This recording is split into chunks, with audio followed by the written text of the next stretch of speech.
Bismillah. I need some money. Yeah, everybody needs money. I need some money.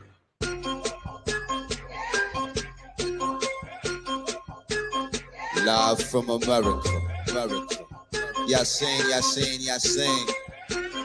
N.I.P.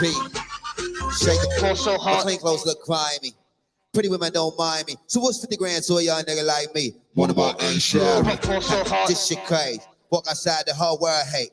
Nervous stares at the thoroughfares. Surveillance camera, police chasing. This shit weird. We be home, still be scared. Screep here, it's peace here. It's easy and hard to be here. Psycho. Liable to turn Michael. Take your pick. Myers, same shit. Got holy shots, dope block on my stove top. Jumbo Jones for astronauts. Hide orbital planet rock. Say, this chop with you, wish dog of all, and you hot food. This bird to prey, no escape. Open air prison, look and shoot. Who get faded? Little more recent, 6th grade. No mama, no father, role model, the dope game say, bitch behave, standing behind the deuce tray, ice cold, heat blow, closed casket, closed cage. That's your cut, that's your cut, that's your cut, that's your cut, that's your cut, that's your cut, that's your cut. These young judges looking scary at the mall. They wearing pants, you can still see they jaw. They robbing nigga in the bathroom stall. They took this life cause he ain't wanna take it all. Sing it all so hard. That's a cut, that's a cut. Ain't it bait, ain't it bait? Diabetic, fish fillet. So hard, yo, house so cold, nigga, it ain't spring, Every winter land low, get with my heat again. Bougie girl, grab your hand, she how to do this ghetto dance. Fuck your French, we ain't in France. I'm just saying, Prince Williams ain't do it right if you ask me. If I was him, I put some block up in my family. Fake Gucci, my nigga. Fake Louis, my killer. Real drugs, my dealer. Who the fuck is Marcella? Doctor say I'm the illest. I ain't got no insurance. It's the niggas and poets. Be the rebel gorillas. I don't worry. I tell you, I'm a man who believed that I died 20 years ago.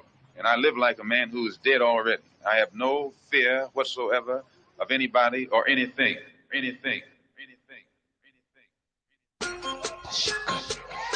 That's your cut. Pour so hard. That's your cut. That's your cut. That's your cut. That's your cut.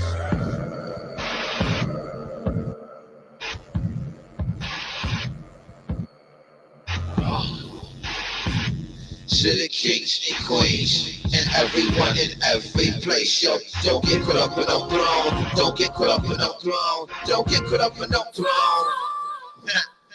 Towers of Babylon, rise up and so it shall fall, as it was written before. Amen, so it goes on. Don't get caught up in no throne. Don't get caught up in no throne. Don't get caught up in no throne. These devils out here lying, acting like the people ain't dying. They silver and they gold, they never save a soul. Don't get caught up in no throne. Don't get caught up in no throne. Don't get caught up in no throne. Shines through the earth and through the heavens. Lunar solar eclipses. We seeking for forgiveness and safety for our children. Don't get caught up in no throne. Don't get caught up in no throne. Don't get caught up in no throne. Allah is in control.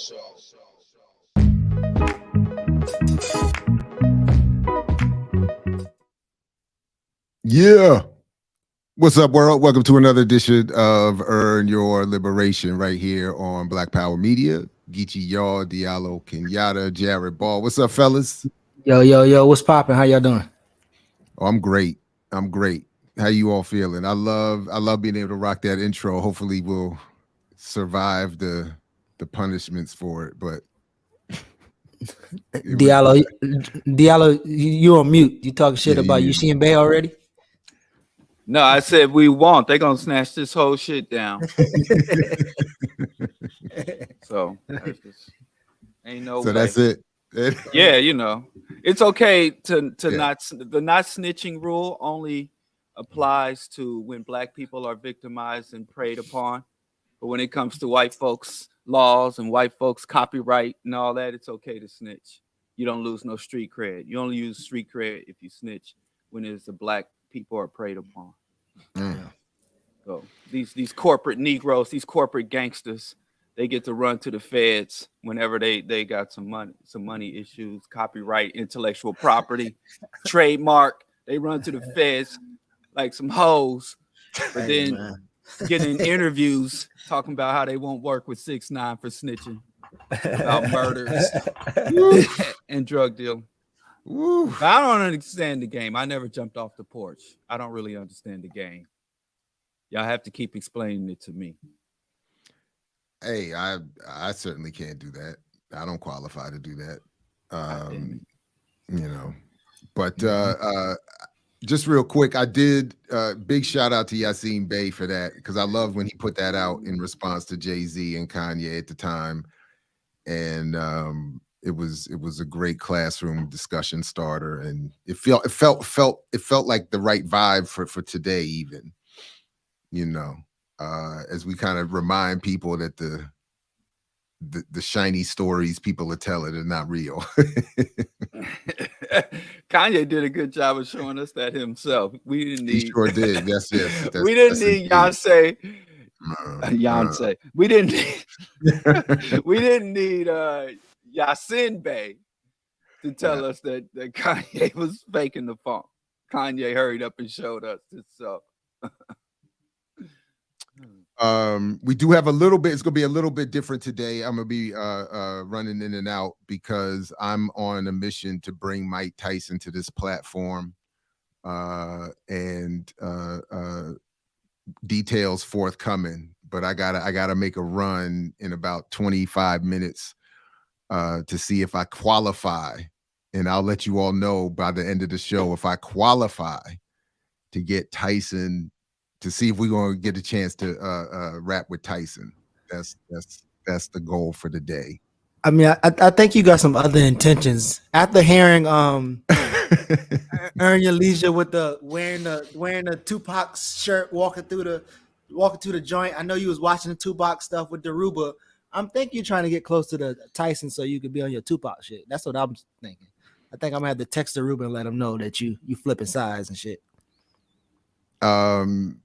I, you know, at the risk of being accused of appreciating the ball chasers too much and Tyson's imperfect self, this is an opportunity I don't think I can pass up. So we're gonna see if it can happen, and I'll know in about an hour if it's been successful.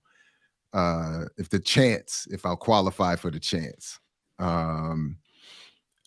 So look. So in fact, this is very interesting because that is in fact how I'm endeavoring to do this. So I got to run over to the spot,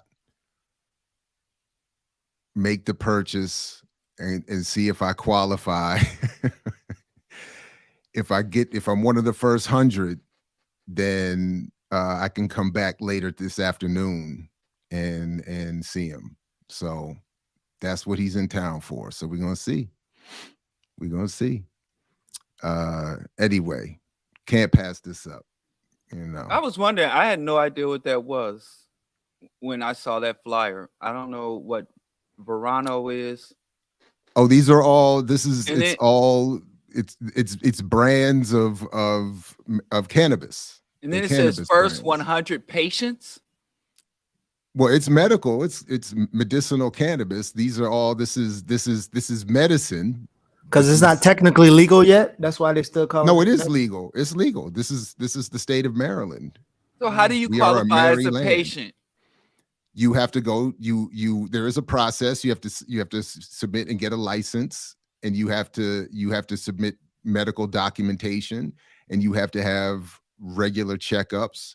So I've done the entire process, and you get a card, and it's like a license, and then you can go to the dispensary and get your medicine. And Nancy Tyson Reagan is turning in her grave. But I did say no. I didn't. This is not drugs. This is medicine. So I said no until Nancy's government said it was okay. And Okay, you waited for of course I did. the magical sanction. I wasn't out here doing Good. nothing crazy. All right. I told my That's all one we can story ask. a couple weeks ago. I told my one story, and then I went into the Navy, and I've been on the government fixed me, put me on the right track, and I've just been a All right. Yeah, law-abiding citizen ever since. There you go, Diallo. You Yep, trying all to of get that. on?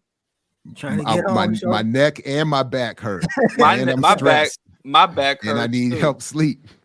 My back hurts too, but I go to the white science. I go to the white man. This is science. the whitest of science. And do you know, if you even go back and read, I was rereading a couple months ago, Gary Webb's, what was his, Gary Webb's famous book, on the drug Dark trade. Alliances. Dark Alliances. Thank you. And he goes through the history. This is the whitest of white science. Up until even to the mid to late 1980s, cocaine was being recommended by medical practitioners, psychiatrists, as having all kinds of good benefits. Like they have been well aware of the positive interaction in certain instances and cases of what are now called, illicit substances for a long time, so the illegality of it was only about colonial suppression. The medicinal understanding, the recognition of the benefits have been long understood, so you can trust your good white science, Diallo. That's the point I'm making. Just a little bit. Wait. Do you still qualify for pushing white science since you now doing a black man's weed strand? So technically, I think you probably escaped the I'm almost entirely sure, as we may get to later on in the show. I'll even, I don't know if I'll ask him in his face, but I'm almost certain that Tyson is more like the Magic Johnson to Starbucks than in relationship to these strands than anything else. I can't imagine. You don't see him in a lab coat splicing. I don't see him having and goggles. It's not that. I don't see him having the capital to have been able to afford that initial investment. And they're opening up this dispensary has a competitor opening up right down the street. Like how many cats this is bought becoming tigers, though? Who else bought a tiger? Yeah, I don't know. He might got the capital. Who knows? That money gone, man. I don't think you got that kind of money. Done. That tiger money was done in the early 90s, Geechee. Damn. Yeah, this is that tiger money was blown. Damn, Tyson. This is like sports league big business. Like this is like NFL franchise money. It's industry, like right? He's a long way from that money, I think. But But here's another thing. Even when black folks got that money, they don't got that money because you need more than just the capital. That's true too. Exactly. So even when they got that money, ask Byron Allen. Even when you got it, you ain't got it.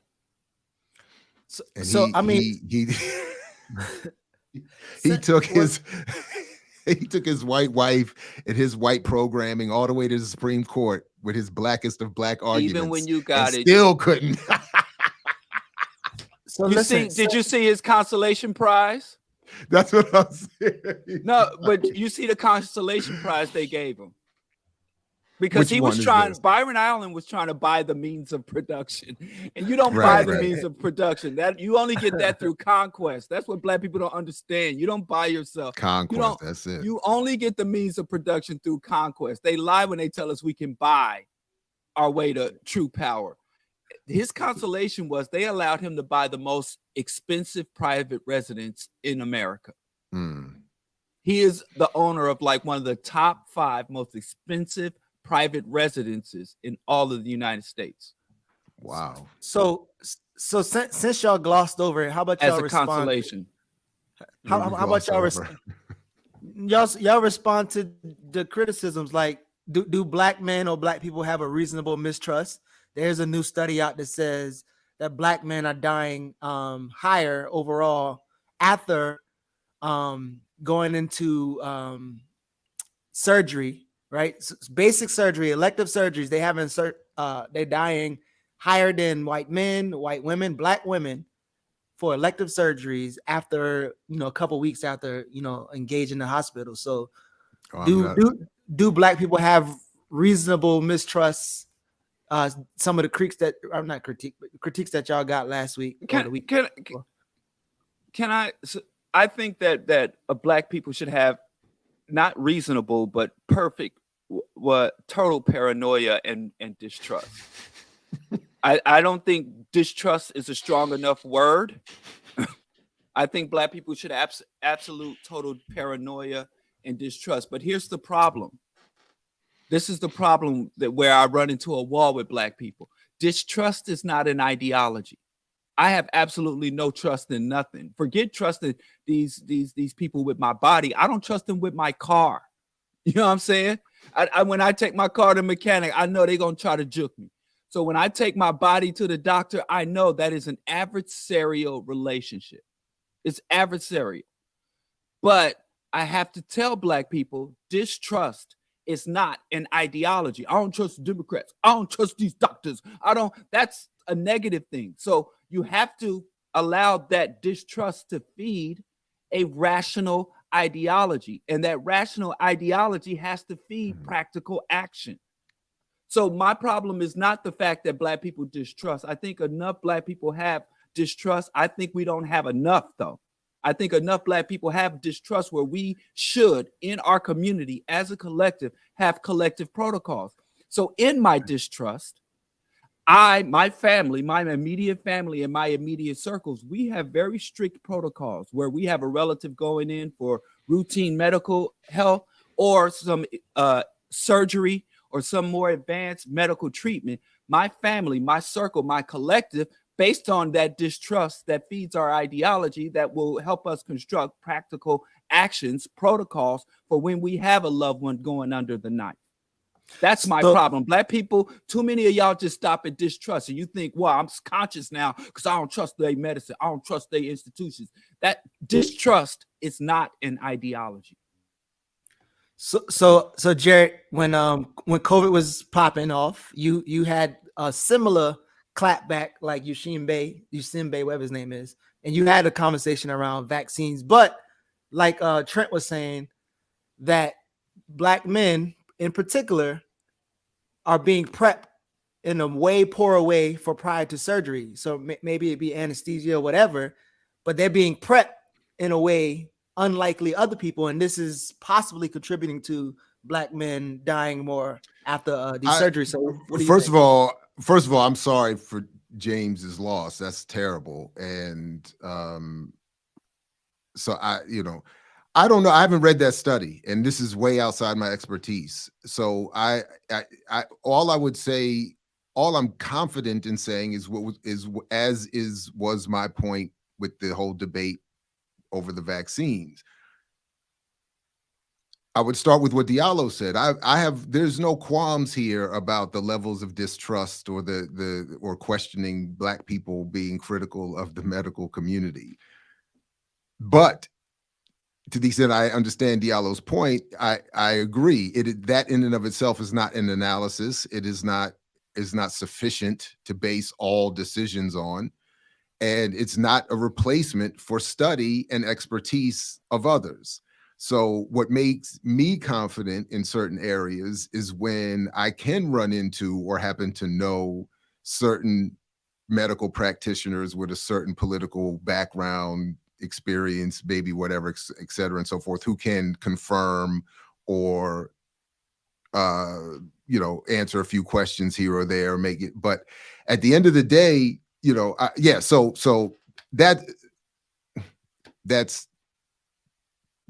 that's it. So I'm very uncomfortable with the level of, and I think it did ramp up over COVID, the level of DIY or DIY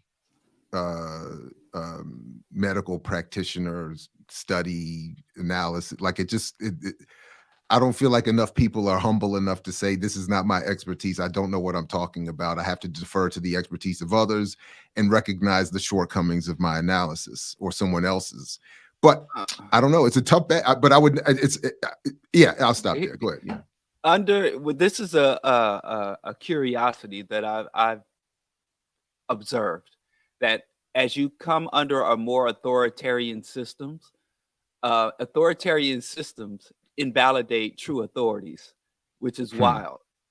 So you find that expertise will in this system, having credentials and expertise in this era will cause you to be more aggressively scrutinized than someone speaking, literally pulling information out of nowhere, being completely baseless. These baseless people in politics, religion, you can't say in the sciences because many of them are pseudoscience.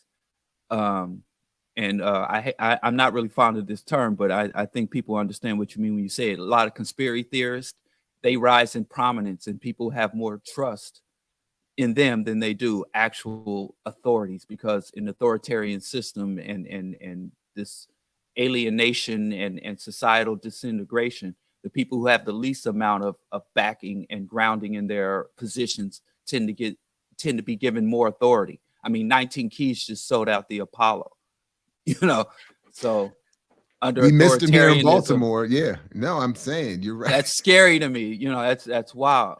And I was just a week prior in the Apollo, and wow, so authoritarianism destroys authority, true authority.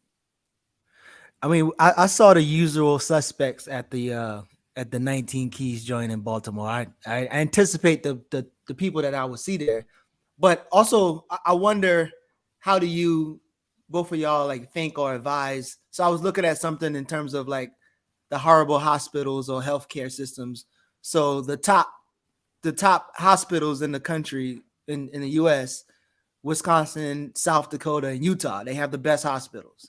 And then the worst hospitals in DC, New York, and Nevada. And then when you go to the cities, the major cities, Cincinnati, Austin, and Indianapolis, or Naptown, they rank high. And then the worst is Las Vegas, Brooklyn, and DC. So knowing that most of us are kind of pushed to certain states and cities where we have the worst resources in hospitals. Again, I know you talked about like some of the fear and mistrust, but then even when you go to these spaces, they don't even have the capacity to even maybe do well or do good work for you. Like, so what's the response to, I guess, some that?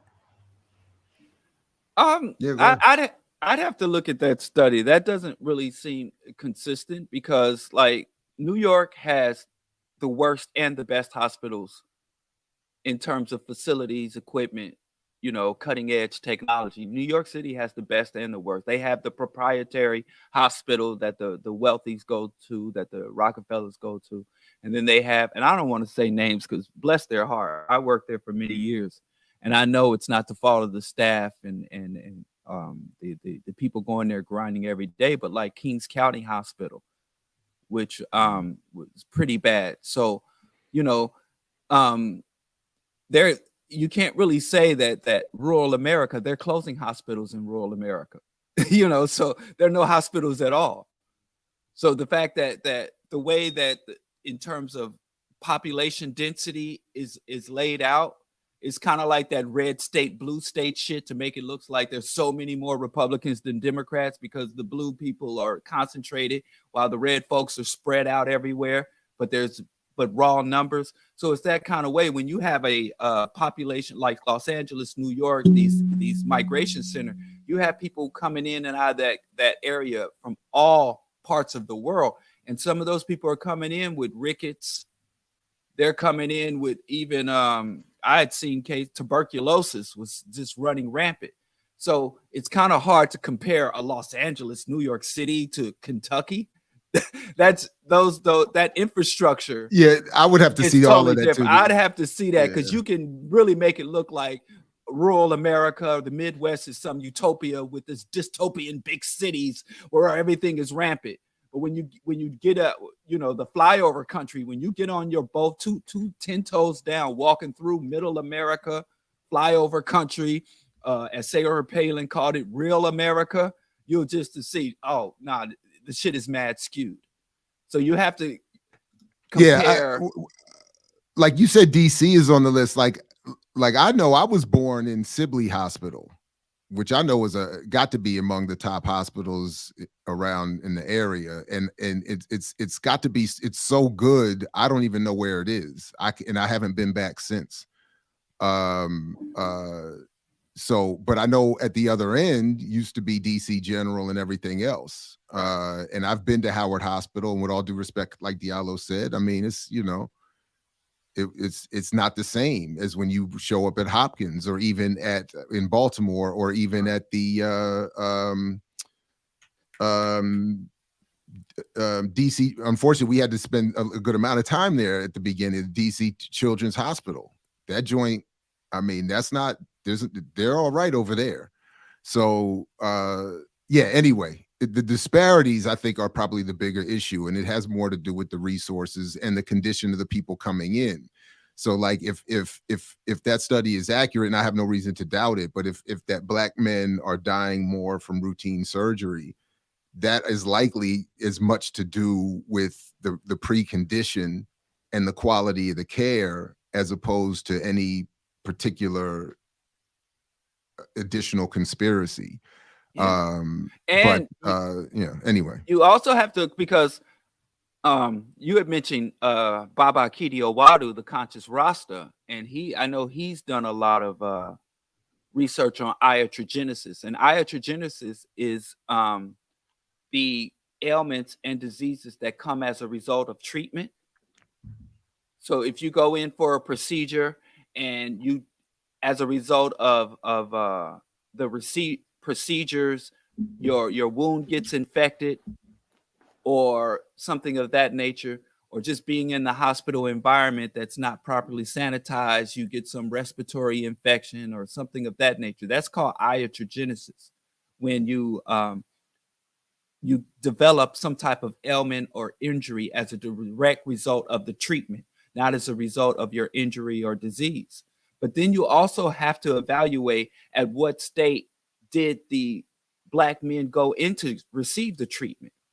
A lot of times, if it's some degenerative or chronic disease, Black men tend to get treatment much later. So their condition can be much more advanced when they go into that. So then you say, well, Black men have a higher mortality rate in recovery. Then that could say, well, Black men will say, well, I ain't going to no goddamn doctor. So the cancer, the occlusion in your arteries, or some type of other degenerative disease, the rheumatoid or arthritis, can advance to such a state that when you finally do get treatment, it's much more advanced than any other patient. So those are two separate, whether it's medical neglect or medical malpractice, or is it the treatment is coming much too late. So like I said, I'd have to look at the study and see what they target exactly, because there are so many factors. Some that might suggest Black men need to get to the doctor earlier and more often, or some that might suggest that the practitioner or the one giving the healthcare needs to be scrutinized and sanctioned and malpractice. So depending on where, when, and how, you can't just say, well, this is bad, I don't trust them, because that doesn't help us. Just trust alone. I am a big fan of distrust. I'm a big fan of paranoia, but there needs to be some reasoned, rational action that distrust and paranoia feeds into.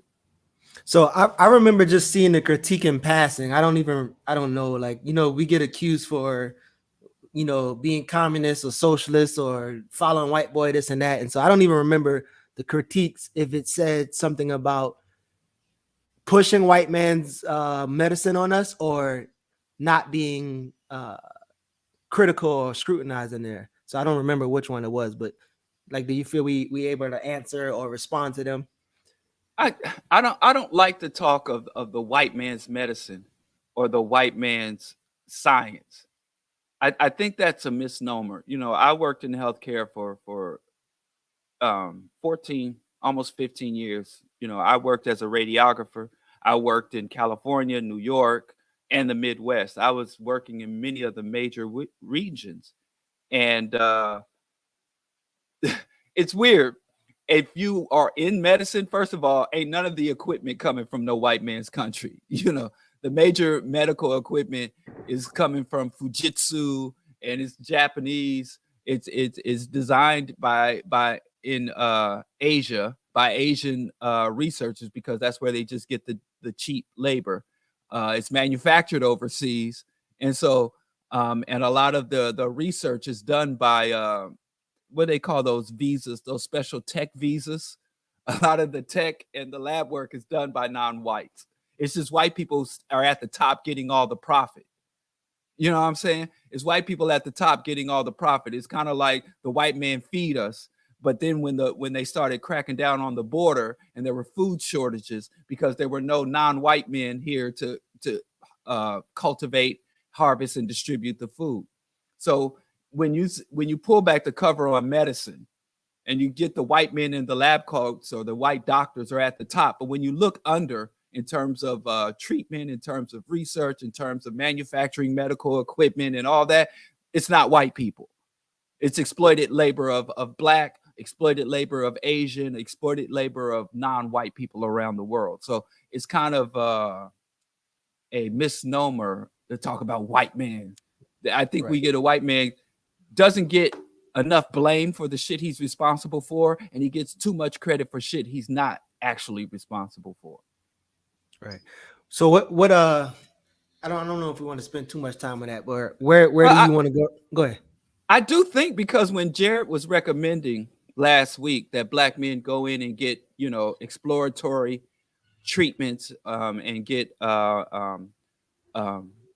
preventative medicine, there was someone in the comments saying that we were pushing big pharma and the medical establishment on the community when we were suggesting that Black men have to check out their major systems: reproductive, urinary tracts, your digestive tract, your reproductive organs, that those things do tend to be the source of some major ailments for us. And to suggest that when he was like, yeah, you know, I get it and the rest of y'all should go get it, there was some pretty hostile comments about that. So I do think this is important. As you're saying, Black men, we're having some of the worst outcomes in terms of health, but we also have some of the lowest life expectancy and some of the highest rates of chronic disease. And not just that kill us, but cripple us and diminish our quality of life long before we pass on. So I think this is something that we need to talk about as a community, as a whole, and as a demographic, as Black men specifically. And we got way more than our share of snake oil salesmen out here, right, profiting from our fear, profiting from our paranoia, profiting from our desire to be healthy. Well, I'm Jared, I don't know if you had something to say, but I'm thinking that if we depend on this one brother who has gold water, the Coach's top thought leader, I think plus some gold water, and I think that'll probably fix our health. But I don't know what y'all think, Jared. I think I heard Diallo say snake oil salesman. And I mean, you know, if and I don't know how to assess it. This is what I keep saying, even with some good friends of mine who are on the have different opinions of all of this. I don't know how to assess all of the arguments. So if somebody sends me an article making a claim about this or that medicinally, I'm not qualified to assess the quality of that article. And at some point, we have to be able to and most people are not either. So the people who would believe in or disagree with the white man's science and the white man's medicine, they're not doing it on the basis of actual medicinal knowledge. So they're putting their trust in an expertise that is somewhere else. I'm not convinced of much of the data or science behind the claims of those other alternatives. So I end up in certain instances, again, just going back to what are at this point more traditional forms of science and data-based medicine, and that's the best I can do. I couldn't read the comment, but I'll stop there. Well, you know, I think that it is like I say, we have to navigate that. I think that both sides have some valid points and some very, very helpful inputs in terms of what is called allopathic medicine or tradition, or it's hard to say traditional medicine because the traditional medicine in the United States is allopathic medicine. And so I when mean, people generally say traditional medicine, they mean Eastern, you know, herbal medicine, Eastern, alternative, holistic medicine. do But you feel comfortable with this statement right here? So-called alternative medicine. That's what SCAM stands for. Would you be comfortable? I'm not. Yeah, well, I if you call it so-called, because I do think that there are some valid alternative medical treatments. I've been the direct, and my family have been a direct beneficiary of many medical treatments that are considered alternative, because there are two things that can get medicine excluded from the mainstream in the United States. One thing is if a medical treatment does not hold up to scrutiny, to scientific scrutiny, then it will be shunned or barred or ignored by the mainstream medical science. But the other thing, that if a medical treatment cannot be monetized, if it cannot be turned into profit, it will be shunned. So when medical science says, well, we don't employ that method, or that method is not standard practice, it could be that it's because that particular herb, that particular treatment module, that particular practice or practitioner does not hold up to scrutiny. But it could also, there's a chance that that particular treatment, that particular practitioner or practice just cannot, that medicine cannot be monetized. It cannot be integrated into a profitable. There's no medical corporation or medical industry that can turn that treatment into a profit machine or profit motive. So into the profit motive. So I would not direct, simply because allopathic medicine or the standard Western medicine rejects something. That's not enough for me to reject it. I have to say, well, why? What does medical science say? Why is this particular treatment or this particular practice excluded? For what reason? Because you'll know there's quite a few things. Before, cannabis was a drug that could drive you insane, reefer madness, and now cannabis is a legitimate herbal treatment. It is a legitimate substance that can be distributed because now it's part of the profit machine.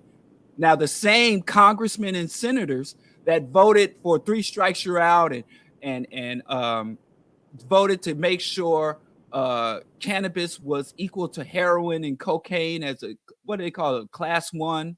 I don't remember the classification, but a class 1 or division 1, whatever, substance. Now those same senators are invested in and have an ownership stake in the cannabis industry. And now they're getting away from saying big scary marijuana, and now they're calling it cannabis. And so no, you're right. And there was, sorry, go ahead. No, Schedule 1. I'm sorry. Yeah, that's what it was, a Schedule 1 substance. Now it is a herb and a healing substance. It's medicine, man. It's medicine. Exactly. But I did just see, but to the point I was just making, and this is something that goes against obviously my bias, but I did just read an article that suggests or is pointing to research that is suggestive, at least, of concern with a link between schizophrenia and high levels of cannabis use at a certain point in between 18 and 35, I think, was the age range. So there may be some balancing out and leveling out, because the quality that you get at these dispensaries is often way higher and way more potent than what used to exist back when certainly I was growing up. And if people have more ready access to it legally and culturally in terms of it being accepted, it could be leading to something else. But to the point I was getting at, I am not qualified to assess the quality of that research or the accuracy of the claims. So I'm going to, anyway. So, but anyway, I just want to also say quickly that I agree with what you were saying, Diallo, about the point about alternative medicine. And it's not all alternatives are scams. And it was kind of like I was thinking, like, in terms of fighting sciences, is it the style that's the problem or the person practicing the style? So anyway.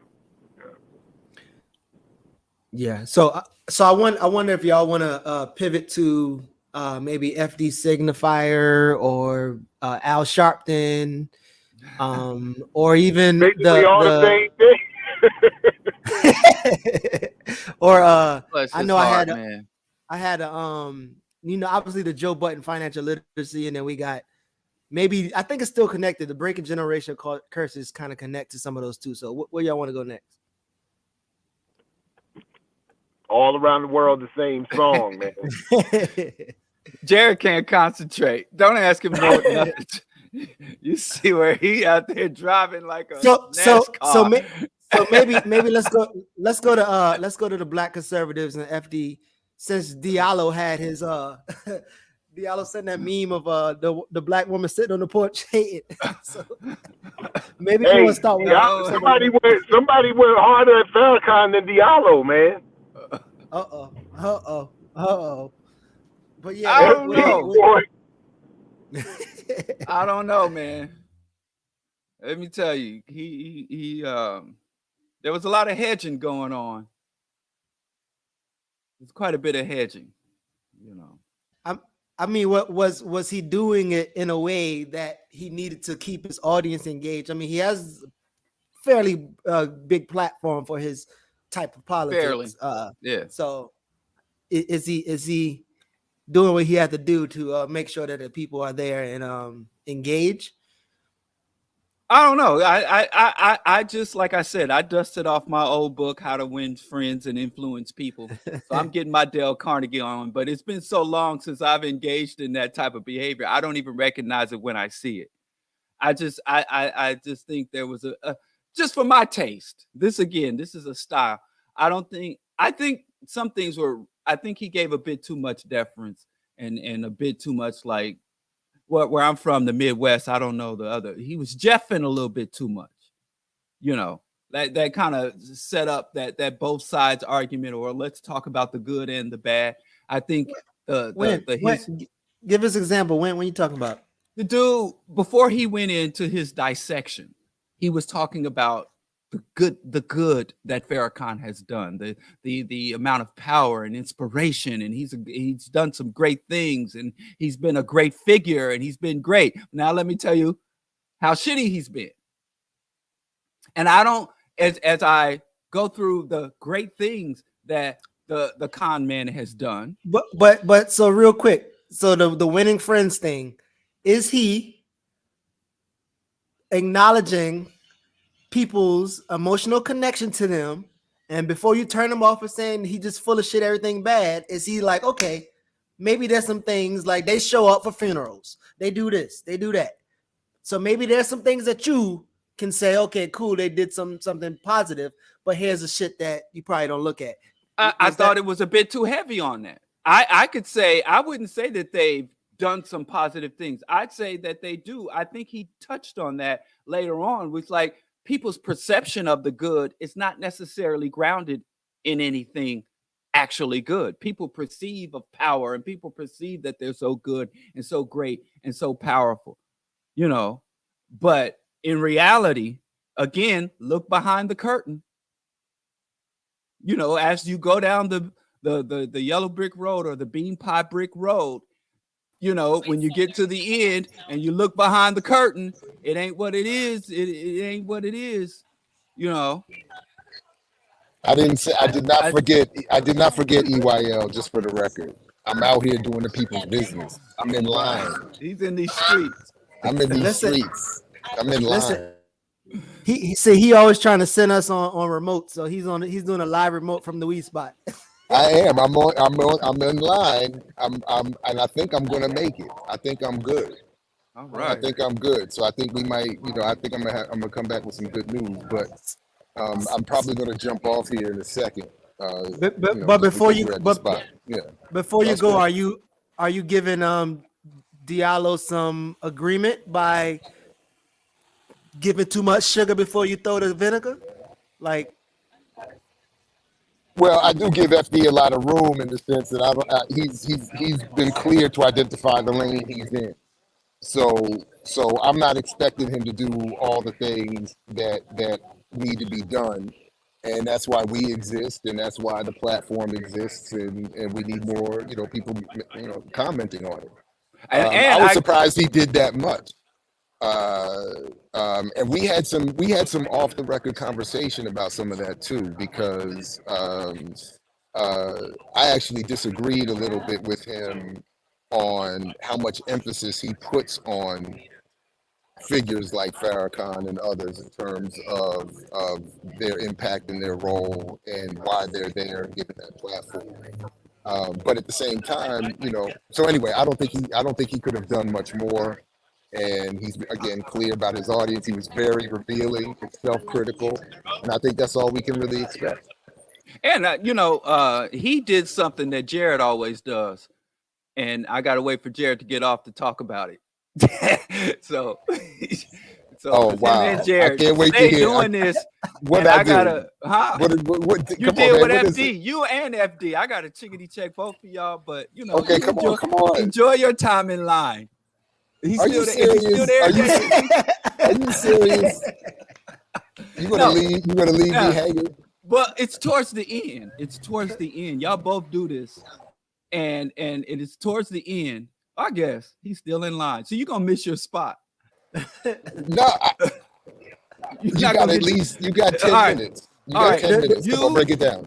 At the end, he starts saying, "Oh, this social media, this platform, and me talking don't mean nothing. It ain't gonna do nothing. This is not gonna start the revolution." Woo woo woo. Always disparaging the impact of YouTube, social media, and how it resonates and how it doesn't just provoke action in the streets, but it is essential complement and a necessity for not just to get action in the street started, but to sustain the action in the street and make sure the action in the street remains on the appropriate direction. There's a bit too much, discounting. The Protestant Reformation was started by a social media post, because social media has always been social. Wouldn't be no media without social.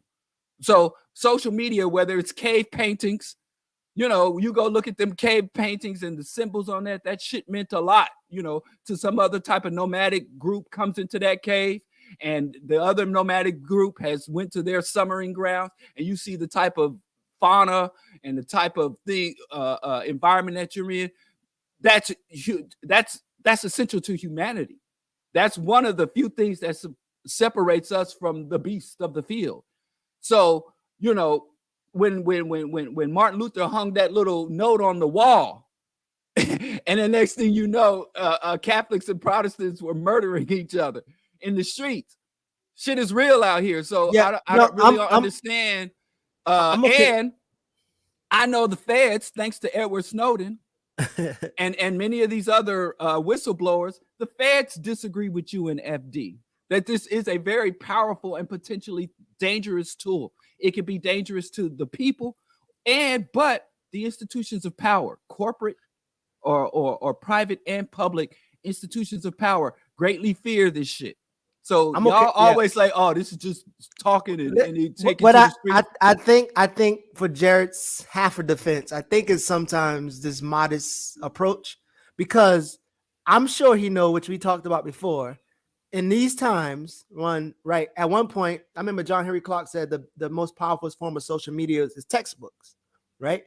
And so at these times, people in the academy who's writing so much, that don't mean that they're reaching the audience that Jared is reaching by doing videos and stuff like that. And both of them has level of reaching some type of media or some type of mass media reach. So I would agree that yes, like you could do 5 YouTube videos and be more effective than somebody who wrote 15 books in the academy.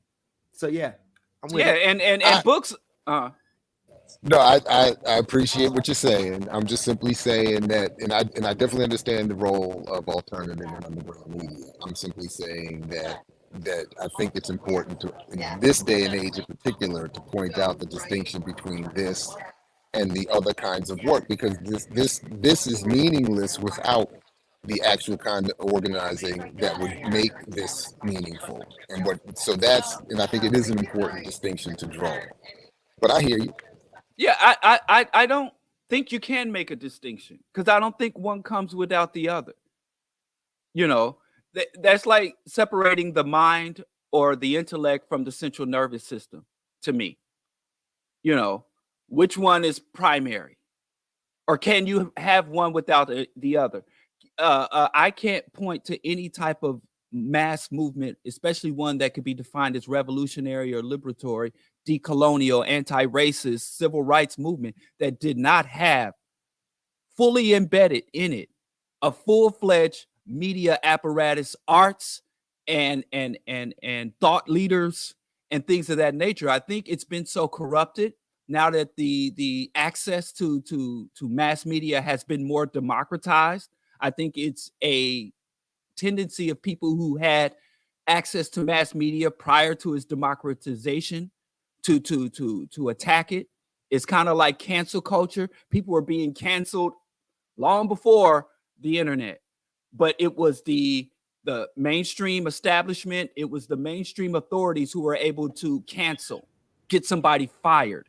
Before, when you were a public figure, you had to only worry about not crossing the people who were above you, but you didn't have to worry about the people who were below you.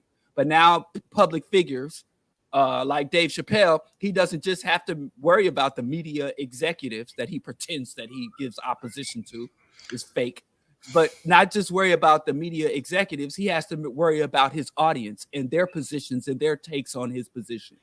And so I think that the fact that it's democratized has made it more powerful.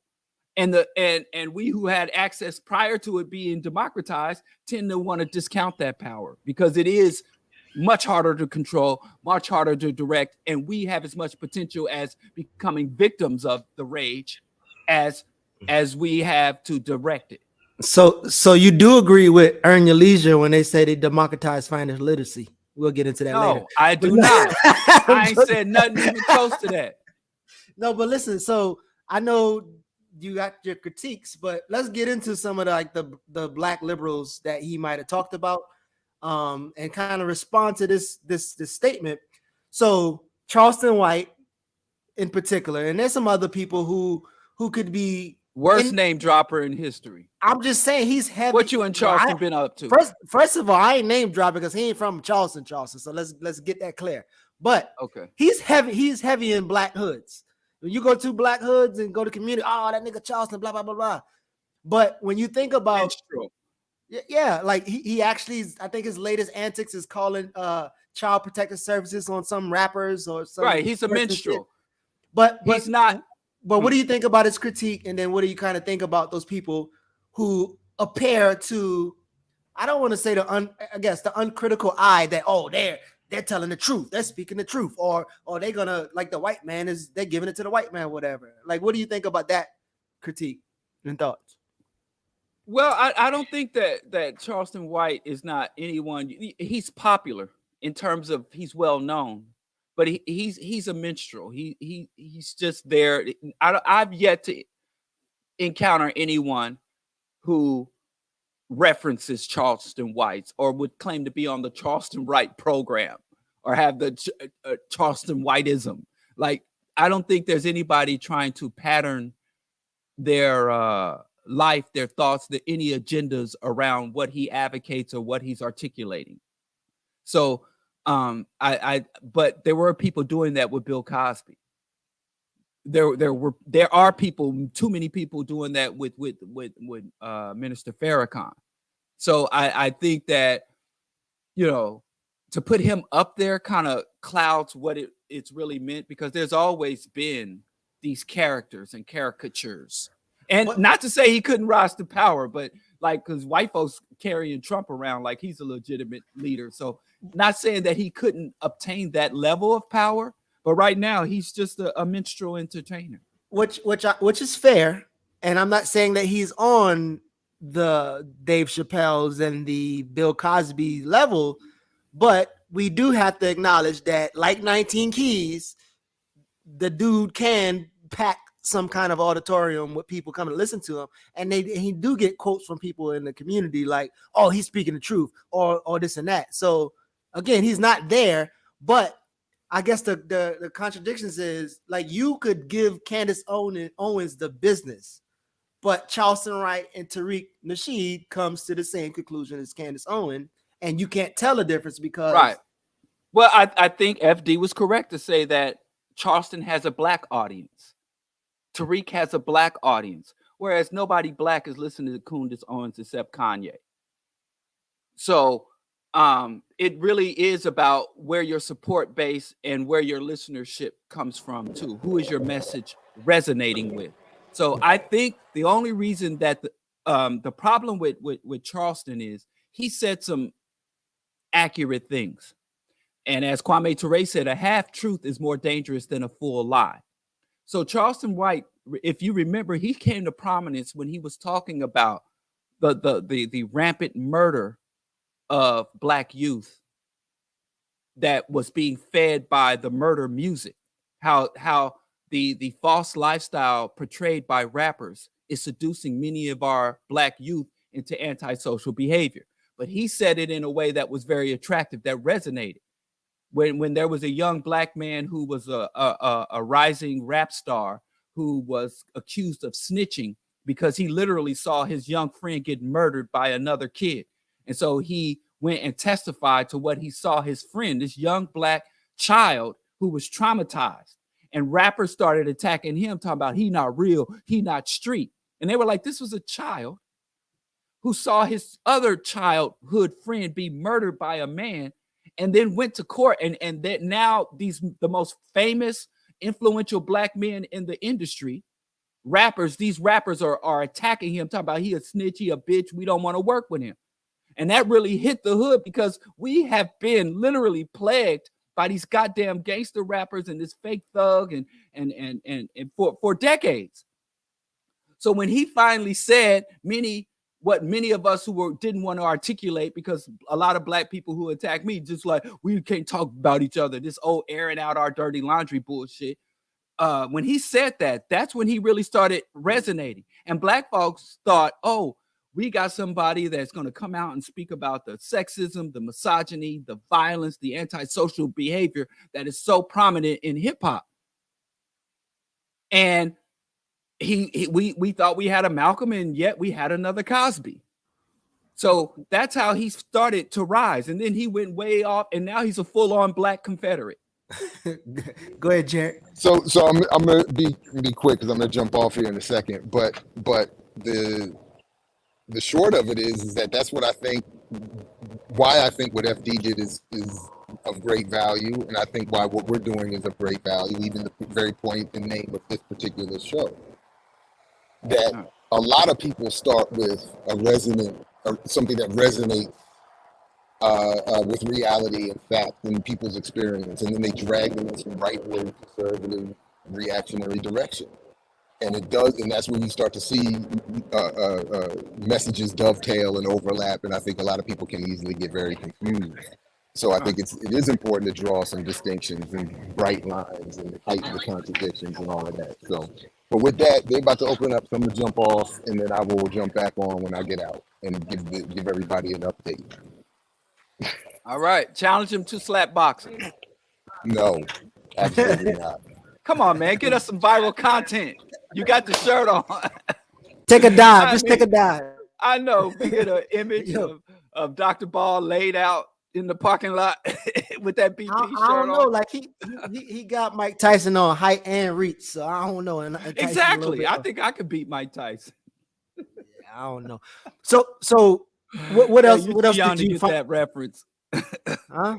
Nah. I What said you're else? too What else? young to get that reference. What else do you find? Like maybe things that you may be in agreement with. Like I remember him Well- making some statements about tough love, and then that remind me of like Obama when he speak to black youth. He kind of give them that negative shit that black people excuses tough love. When he speaks to Jewish groups, it's different. Same thing when he went to Africa and middle in the East.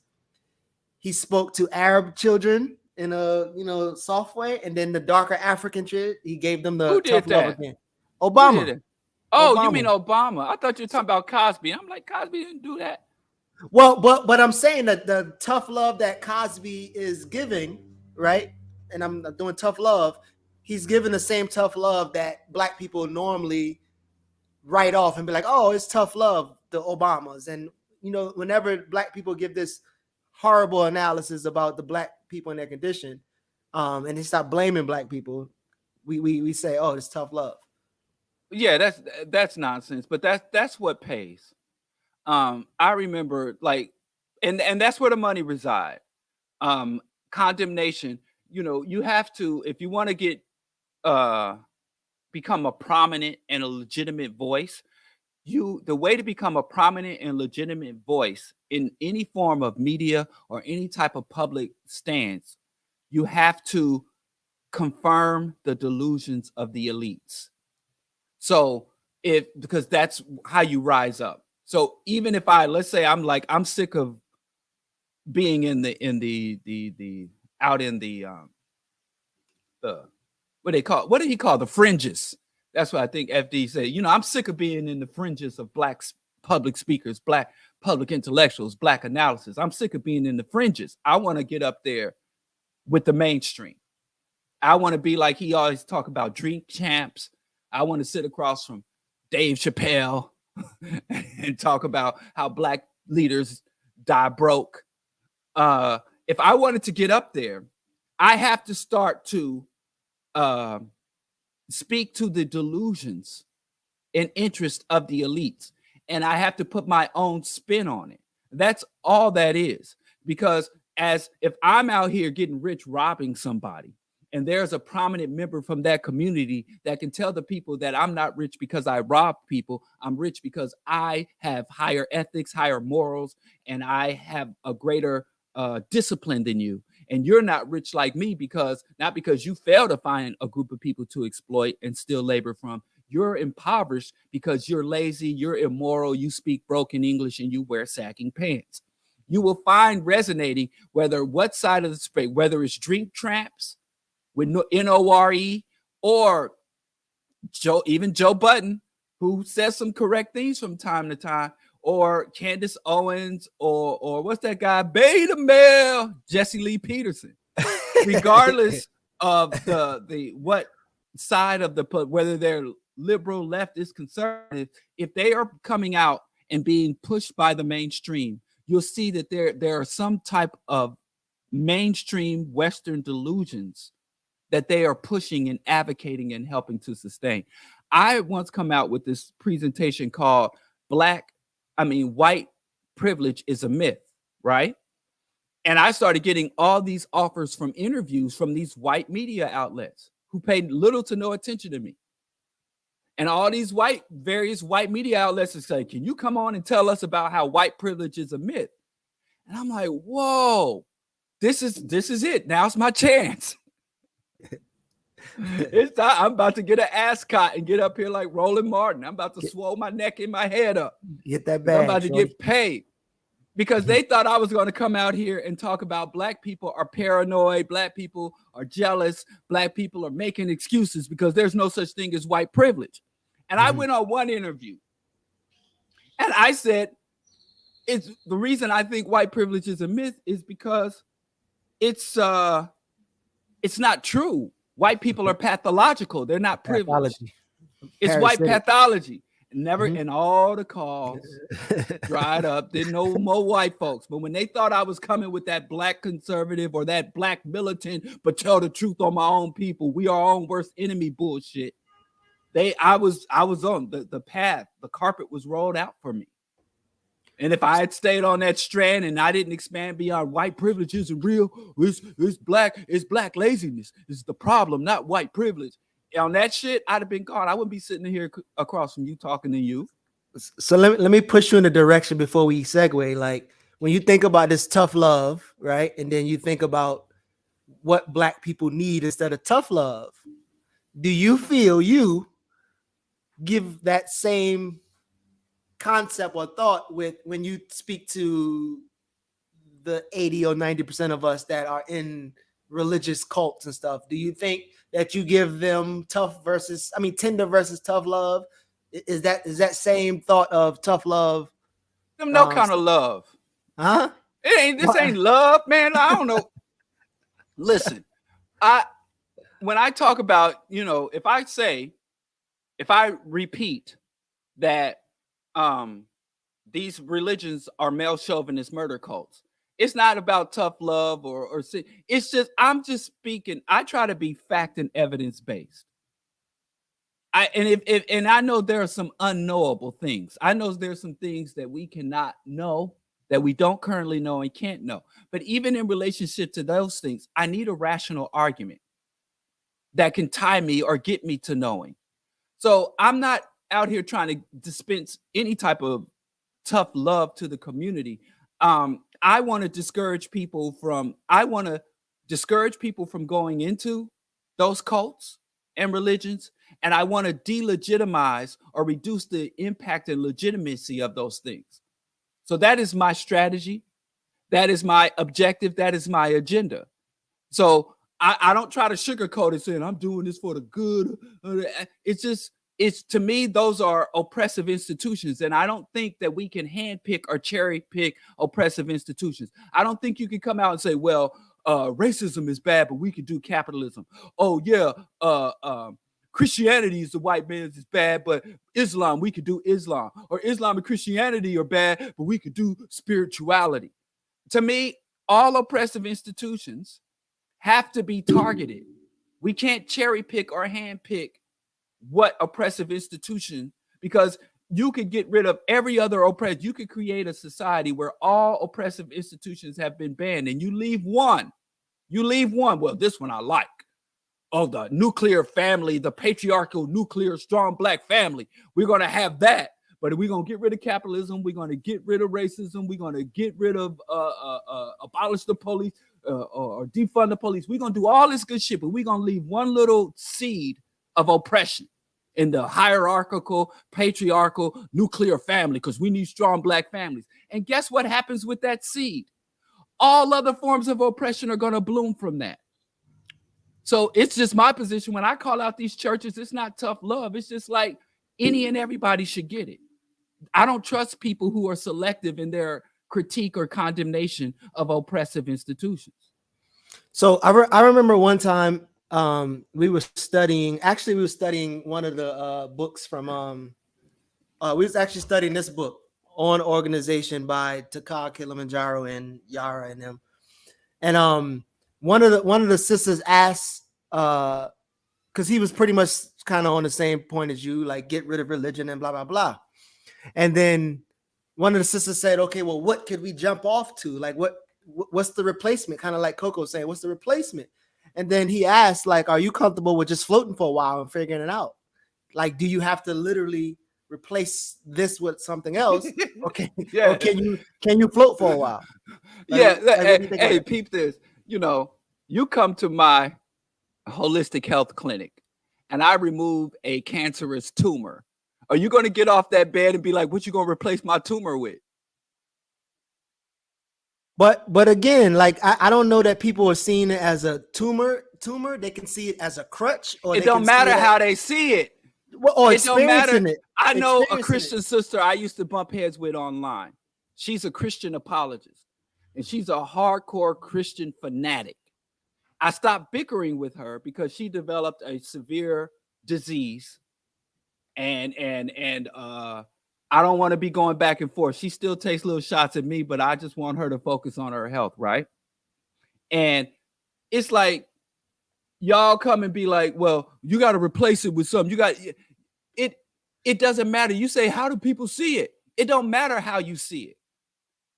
If the irritated genie came and says, I'm sure if you ask him, he saw his conduct in relationship to his wife as fully appropriate and justified. So how one sees things is not validation of that thing. Yeah, especially I don't think seeing you are I don't seeing think seeing and using is the people same. Outside yourself. I don't think seeing and using is the same, right? So, for instance, there are people who are in those spaces that politically and ideologically move exactly how you move. How? But for instance, if you are teaching political education, if you're feeding people, if you're organizing, you're doing all this stuff. I'm saying there are individuals, not the majority. There's individuals in those spaces that are doing the same things you're doing. There are some good Catholic priests who don't molest children. but what I'm saying is they're holding on to something, could be for whatever reason, something that they're struggling through, dealing with, processing through at the moment. Yes. Yeah. Oh, so what you're asking me is, let's say did you put that up? Did you put that up just now? No, I didn't do that. I didn't do that.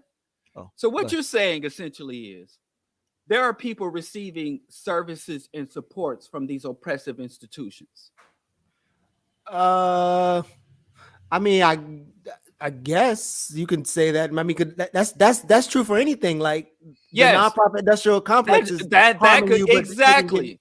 Exactly. So if you're gonna be, they give food out, give out turkey. So does the Catholic Church. So did the Ku Klux Klan, the Christian Knights. The full name of the KKK is the Christian Knights of the Ku Klux Klan. They weren't burning crescent moons in the yard. They were burning crosses in the yard, but they also had communal. The mafia, La Cosa Nostra, did charity work. One of the biggest contributors to charity and not-for-profits to this day is the Bill and Melinda Gates Foundation. Mm. I personally have worked under grants from the Ford Foundation, from the Kellogg Foundation, from the Rockefeller Foundation when I worked for the Boys and Girls Club and the Stop the Violence Coalition. You can't come and tell me, well, they do some good. You have to look at the overall impact. And many of these so-called charitable or good things that the church does is only, it does more to exploit the hardship than to cure it. But you're missing the point, though. Like, nobody's talking about the church. We're talking about the individuals within the church. Okay. So even those individuals can probably have some of the same critiques for you. And in fact, there's a lot of people who actually leave the church because they're like kind of like Malcolm. Those people. I'm one of those people. Fortunately, I wasn't part of a violent apocalyptic cult. They didn't hunt me down and harass me until they cooperated with the feds. You know, I was just part of some old regular Baptist church. But so I left too because I did try to walk in that church and inject some good. And I was like, there's a lot of good stuff going on here. Let's just work on the bad while we continue to do the good. Ain't no such thing as halfway Christians. There you go. So listen, one of the other things that I was looking at, I was trying to see the latest wealth gap study. And then there was an argument based off of FD's video. There was this argument that no longer is passing down wealth or inheritance a major factor in the wealth gap. And then it started doing this like where that study, and they were saying only a few people are able to pass down wealth. But even when they did it, there was like 1/3 of white people are able to pass down wealth, which they trying to like make it seem like, oh, that's a small number. But when you do the math, it's like 30 million white people have the capacity to pass down money to their family. I mean, white families. And then when you look at black families, there's only 2 million black families can pass money down. And then also like 1 million Latino families can pass money down. So when you think about the wealth gap, like what do you, I don't accept the wealth gap. The wealth gap, I think is a really, really, really Bad obscene indicator? and absurd way to measure Black progress. Is it measuring I Black don't progress, or is showing you how the listen. wealth resources are First not of all, distributed? this is what people don't like to deal with. Like I asked that one dude I was supposed to be debating. What is the source of white wealth? So if you want to close the wealth gap, you got to close the enslavement gap, you got to close the colonization gap, you got to close the ecocide gap, you got to close the military imposition and imperialism gap. White people didn't just they made money out of nothing, really. But if you want to close, how the fuck you gonna close a gap that was created by genocide, oppression, and slavery, unless you will give us a couple of centuries of genocide, oppression, and slavery? I don't think. See, that's that nitpicking shit. As if wealth exists independently of power, as if wealth exists independently of documented history, as if wealth exists independently of mentality, ideology, and belief. So I don't like, that's why I don't even like this financial literacy, financial liberation, as if the economics of the United States can be separated from every other element. You know, everything else about this goddamn country is ugly and bloody. So you're going to go in here and say, well, let's just talk about wealth and income and separate it from the sweatshops, from the maquiladoras, from the contaminated ecosystems and the nuclear spill and the oil tankers dumping trillions of gallons of oil in the ocean. You're going to separate wealth from all that? Before you spend too much time on the pulpit, I think it's kind of like what Jared is saying. Soapbox. The pulpit. You're on the pulpit. Soapbox, no. Listen. Are we depending on certain people to give us this information? Or are they producing tools that we can use to highlight contradictions? So it's not a fact that the people who are talking about the wealth gap have the capacity to talk about how wealth is created via violence, public policy, and fraud. Of course, they're not going to talk about that. But does it highlight the fact that, one, capitalism not working, two, financial literacy not working, and these other things? Is that a measurement to highlight contradictions? If not, what is a better measurement, which I'm sure there's some out there, what's a better measurement of showing Black folks contradictions within the system or the current economic arrangement? It depends on the community and the individual, because different people respond to various types of information and various methods and types of presentation. For a long time, I was of the position that if it didn't come in a peer-reviewed journal or a text that was published by a major publisher with bibliography and references and all that, I just thought that was the only way to get legitimate, valid information, and I'm starting to appreciate that, number one, these legitimate sources of information can lie to you. And some of these, like I said, that's why I was talking about FD and Dr. Ball. These more democratized sources of information can be valid. So one thing you need in terms of financial literacy, fuck financial literacy. You need literacy, point blank, period. Just be literate, motherfucker. Don't be financially literate, spiritually literate. Just be literate, point blank, period. And after that, regardless of the information, not only will you know what you know, it's like Dr. Ball said, you'll know what you don't know.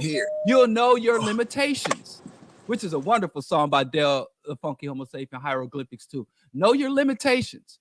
So if you are literate, not financially literate, but literate, point blank, period, then you are able to understand what your strengths are and how to build, and you'll know your vulnerabilities and how not to fall down those cracks. All I'm saying is literate people can read research and they can read methodologies and they can read. There's different types of literacy. What I'm saying is they can read these things and they can highlight, it can help them highlight contradictions. Jerry, I don't know if you can hear us now. Give us a thumbs up. So would you agree with Diallo or disagree with him? Not saying when we highlight the wealth gap that, we talk about wealth. It's just like, is this a tool of measuring the contradictions and why the system doesn't work and why your financial literacy doesn't work and why your education doesn't work? Is that a tool to highlight the contradictions?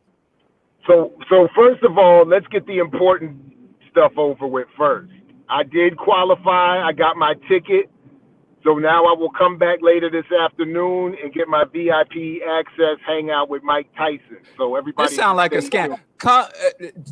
Hey, Jared, go with a partner. Go with a buddy. Don't go by yourself. This sounds like a scheme. I thought you was going in there to hang out with Tyson right now. Oh no. You gotta. It was the first 100 people that qualified with a certain level of purchase. But I would agree. Go with a partner because listen, if you don't remember, what's that movie? What's the movie when they went up? They end up at Tyson's house with the tiger. What's the Hangover movie? Oh, The Hangover. Yeah. Hey, go with a partner, man. Go with a partner, even if they have to wait in a parking lot. Yeah, I got you. I always do that. Even when I work. Even when I would do work inside of prisons, I would just always let everybody know I'm not going to have my phone for a couple of hours. And if you don't hear from me by X amount of Turn on your time, location finder. They were like, "Oh, welcome back, Mr. Ball. Just head right down that corridor." Exactly. Tyson is down there waiting for you. He asked for you specifically in the VIP room. Yeah, just keep going. And then the person's not going to go down there with you. They just keep walking. And it'll be like Goodfellas. I open the door and it'll be a room filled with exactly the African litigious community. Yep. Exactly. So go with. And I'll be like, and my last words be like, Tommy. Oh. So since go get hit with a summons or since you just got back from them niggas ain't gonna do nothing. You just you got back from engaging in some weed distribution. So now let's talk about the wealth redistribution. And do you see it useful to talk about the racial wealth gap in any way? I do. I mean, I think it helps to highlight. I think it's good to know how money is created, how wealth is created, and the role wealth plays in society, and the relationship of wealth to colonial power. So I think it is helpful. It's not maybe the end all be all, but I may have missed the argument against that. But yeah, I think it's a helpful tool. I mean, Diallo wants the people who create those research to say, "Hey, I think you need to tell them that wealth is created by violence, public policy, and fraud." He wants them to say what now? It sounds like he wants the people who's doing the research to also say wealth was created by violence, public policy, and committing fraud. Oh, no. That has to be our job. So it reminds me, again, as I've said on this platform before, I know it's one of my favorite stories of when I was invited to one of these nonprofit economic roundtables with at the time, Jared Bernstein, who was Biden's chief financial advisor. He was the chief. He was the main audience, and I was told I could go under the promise that I would not speak. I was not allowed to speak. I was only allowed to be there to witness it, and that was enough. And everybody went around the room, all the ladies, all the nonprofits giving their explanations and breaking down all the horrific conditions of all the various communities. And after hearing all of the horrific data, the nightmare everybody was living in, Bernstein got up in his nice suit and he said, "I appreciate it, but we have nothing in the policy pipeline that's going to address any of this." And then he got up and left. And it was clear to me that yes, you can get good data, but the analysis is going to come from the data. And in fact, that is the point I'm saying is one of the biggest problems that we have in the world right now, where more than any other time in history, the nightmares, the reality of the horrific realities that people suffer can be brought to prominence and discussed, but it's the analysis and the frame put on them that don't do us any good.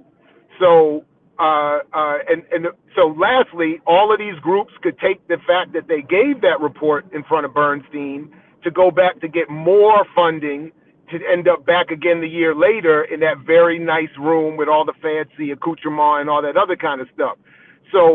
But they're never going to do that. They're never going to be able to produce the analysis. We have to do that. All right. So and any financial literacy that tells a poor person that they can personally uplift themselves. It's just a lie. It's not, and it's not financial literacy. I call it financial lunacy. That's what I've been calling it. It's financial lunacy because they're not telling the truth. And I don't like the term financial literacy because I know it's a scam.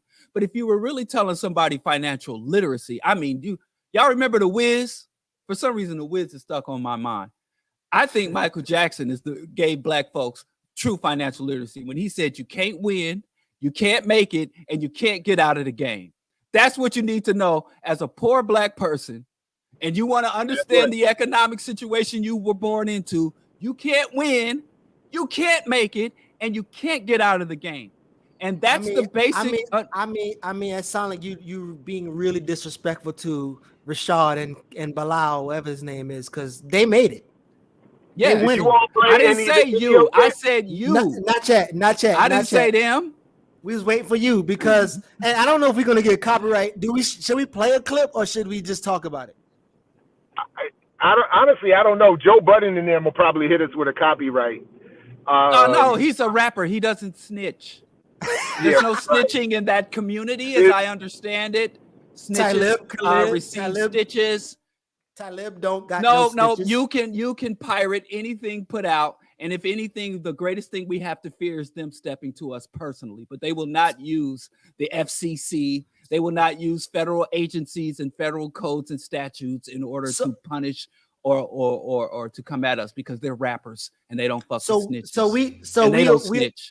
We'll let the people decide. We'll have a democratic, because since they democratize financial literacy, we'll have a democratic vote on should we play some of that clip or should we talk about it. But I did send y'all the whole clip, and Joe Budden start the clip off with saying, "Here these niggas coming to promote some shit." Yeah. And if you look at Joe Budden's, even though he's saying that he will end up at one of their events, the whole time, even on old interviews, Joe Budden don't really fuck with this financial literacy stuff. He knows it's a scam. He actually admits it, but he's like, yo, get your rocks off, do your thing. So do you feel like, again, I know, we can't expect Joe Budden to end up on the other side because he's still hustling, but Joe Budden is giving us some shit to work with. Like, I don't believe none of this shit. Did you already tell everybody about our special guest next week? Not yet. In this segment, we was going to tell them that. Yeah, we was going to pretty much. So there we go. Because so next week, but it's go ahead. We don't. Well, I wasn't going to say I'm not saying we should tell them yet, but I'm just saying, to me, it's a very similar situation. And I don't have a problem with it. I don't have a problem with people who are not necessarily where we might find ourselves politically. Especially if their baseline, or to the extent that their baseline analysis or position is, don't rip off our people. So I'm not saying that I'm not saying Joe Budden and our guest next week are exactly in that same space, but what I am saying is that to a certain extent, in this instance, they were. Where Budden was just like, I appreciate a hustle, but there's a hustle and then there's hustles. And he's like, there's levels to this and you all are going too far. But he himself is not going to go far enough to actually, A, not platform them, B, be truly critical of them. So he just had a lot of fun clowning them a little bit, but I thought in a way that, at least for us, is useful. And that's how I see our guest next week. Our guest next week is not a radical. He's not a revolutionary, but somebody who just simply is saying, I don't want you to rip off our people any more than our people are already ripped off. And I have to appreciate that. So.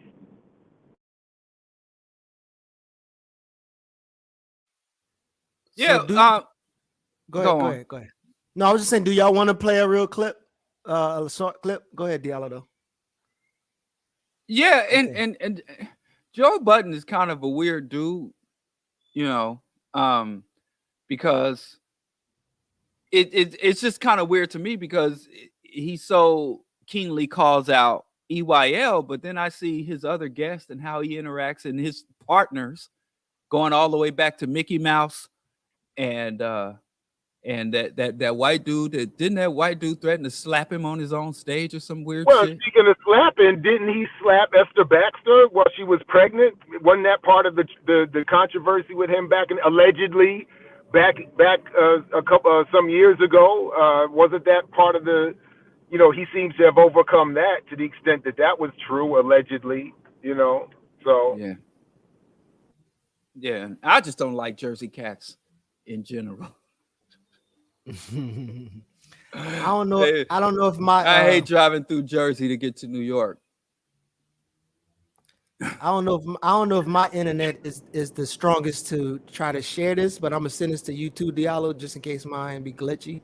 But we can play one of the clips, especially the clip where he said, if you all want to wait, just I'll be back in my spot in like 3 minutes. Make sure you're not followed. Otherwise, yeah, we can wait for I've you. been checking. Right, because I mean, somebody tell Yeah, I've Jared been to stop, checking. stop following those signs he finds posted to light poles. Tell him to stop grabbing flyers and stuff off of light poles and arriving at addresses. So we could try to play one of the clips now, or just wait for both of them until Jared come. What you think? Because Jared already froze. Yeah, let's wait. All right. And Newark is not. Somebody talking about they from Newark. Newark is like the 5th and 6th borough. Newark, Jersey City. New Jerusalem is not New Jersey. And Trenton, of course, where Poor Righteous Teachers from. That's not New Jersey either. So one of the just things that, New York City boroughs that got stuck over there. Listen, you can't be a Chicago dude hating on. I'm not a Chicago dude. That's the thing. I'm not a Chicago dude. Technically, you might be a Chicago dude, brother. Man. These big city cats are weird. I'm not weird. I didn't come up in these big cities. Y'all some weirdos. So I was reading a little interview with these cats, right? These financial literacy experts. And one of the questions that the interviewer asked us is, as you move into new spaces, how has racism factored in your journey? Or have you found that the only color that matters is green? So Bilal was saying that there's different levels of racism. It's not necessarily people disrespecting us in our face, but there's differences you don't even pick up on. Like a white person is doing a festival that get $8 million in corporate funding and 30 different corporate funders funding their product. Meanwhile, they don't even have 1,000 people there. But we do Invest Fest with 14,000 people struggling for a few corporate sponsors. The only difference is one person is white and one person is black. That's a different level of discrimination that you really can't pinpoint. So when you think about these financial literacy experts who freaking teaching financial literacy and investing, and they didn't get on by investing, they got on for being celebrities, entertainers, and ball chasers. And they're teaching people how to invest. They're charging them to teach them how to invest, but they can't even bankroll their own damn event. They can't even get funds from these corporations for their own event. Again, what are your thoughts about that? And then also exclusively how they are dealing with this concept of like, am I dealing with racism now that I'm in these rooms? Yeah, it's funny when people call racism their inability to fully participate in racist behavior. Like, racism is a problem when it excludes me from the white power. That's not anti-racism. That's integrationism and integrationist. But but as far as, didn't they ask about internationally though? I mean, because EYL did.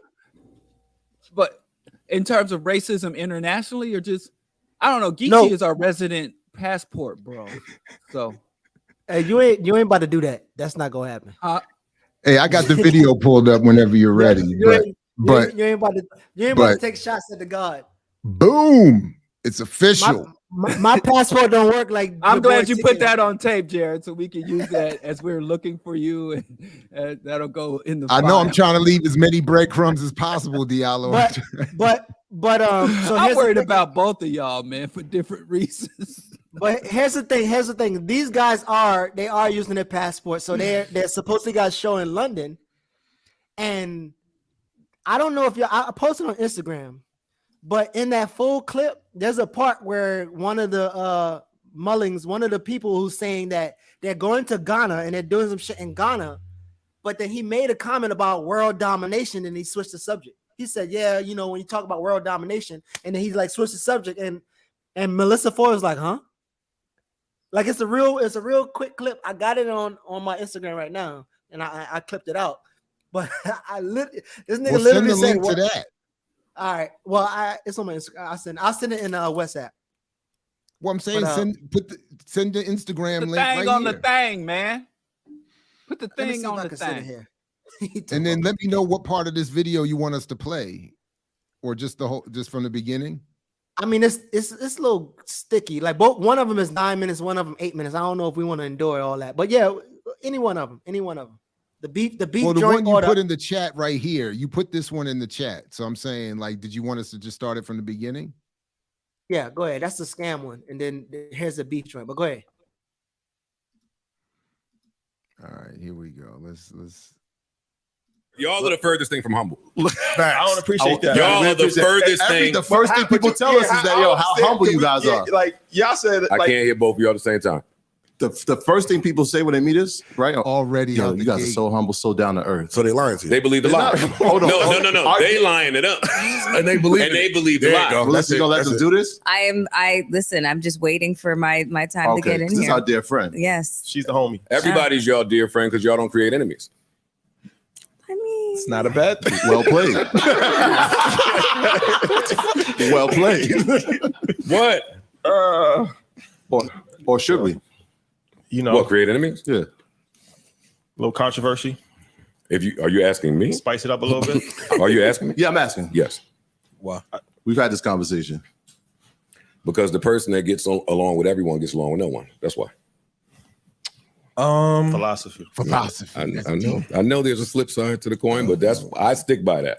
The person that gets along with everyone gets along with no one. Can you explain that? Y'all are. I don't need to explain it to you, but I will. I think I'm just asking you. Can you explain it? There is no one that gets along with everyone.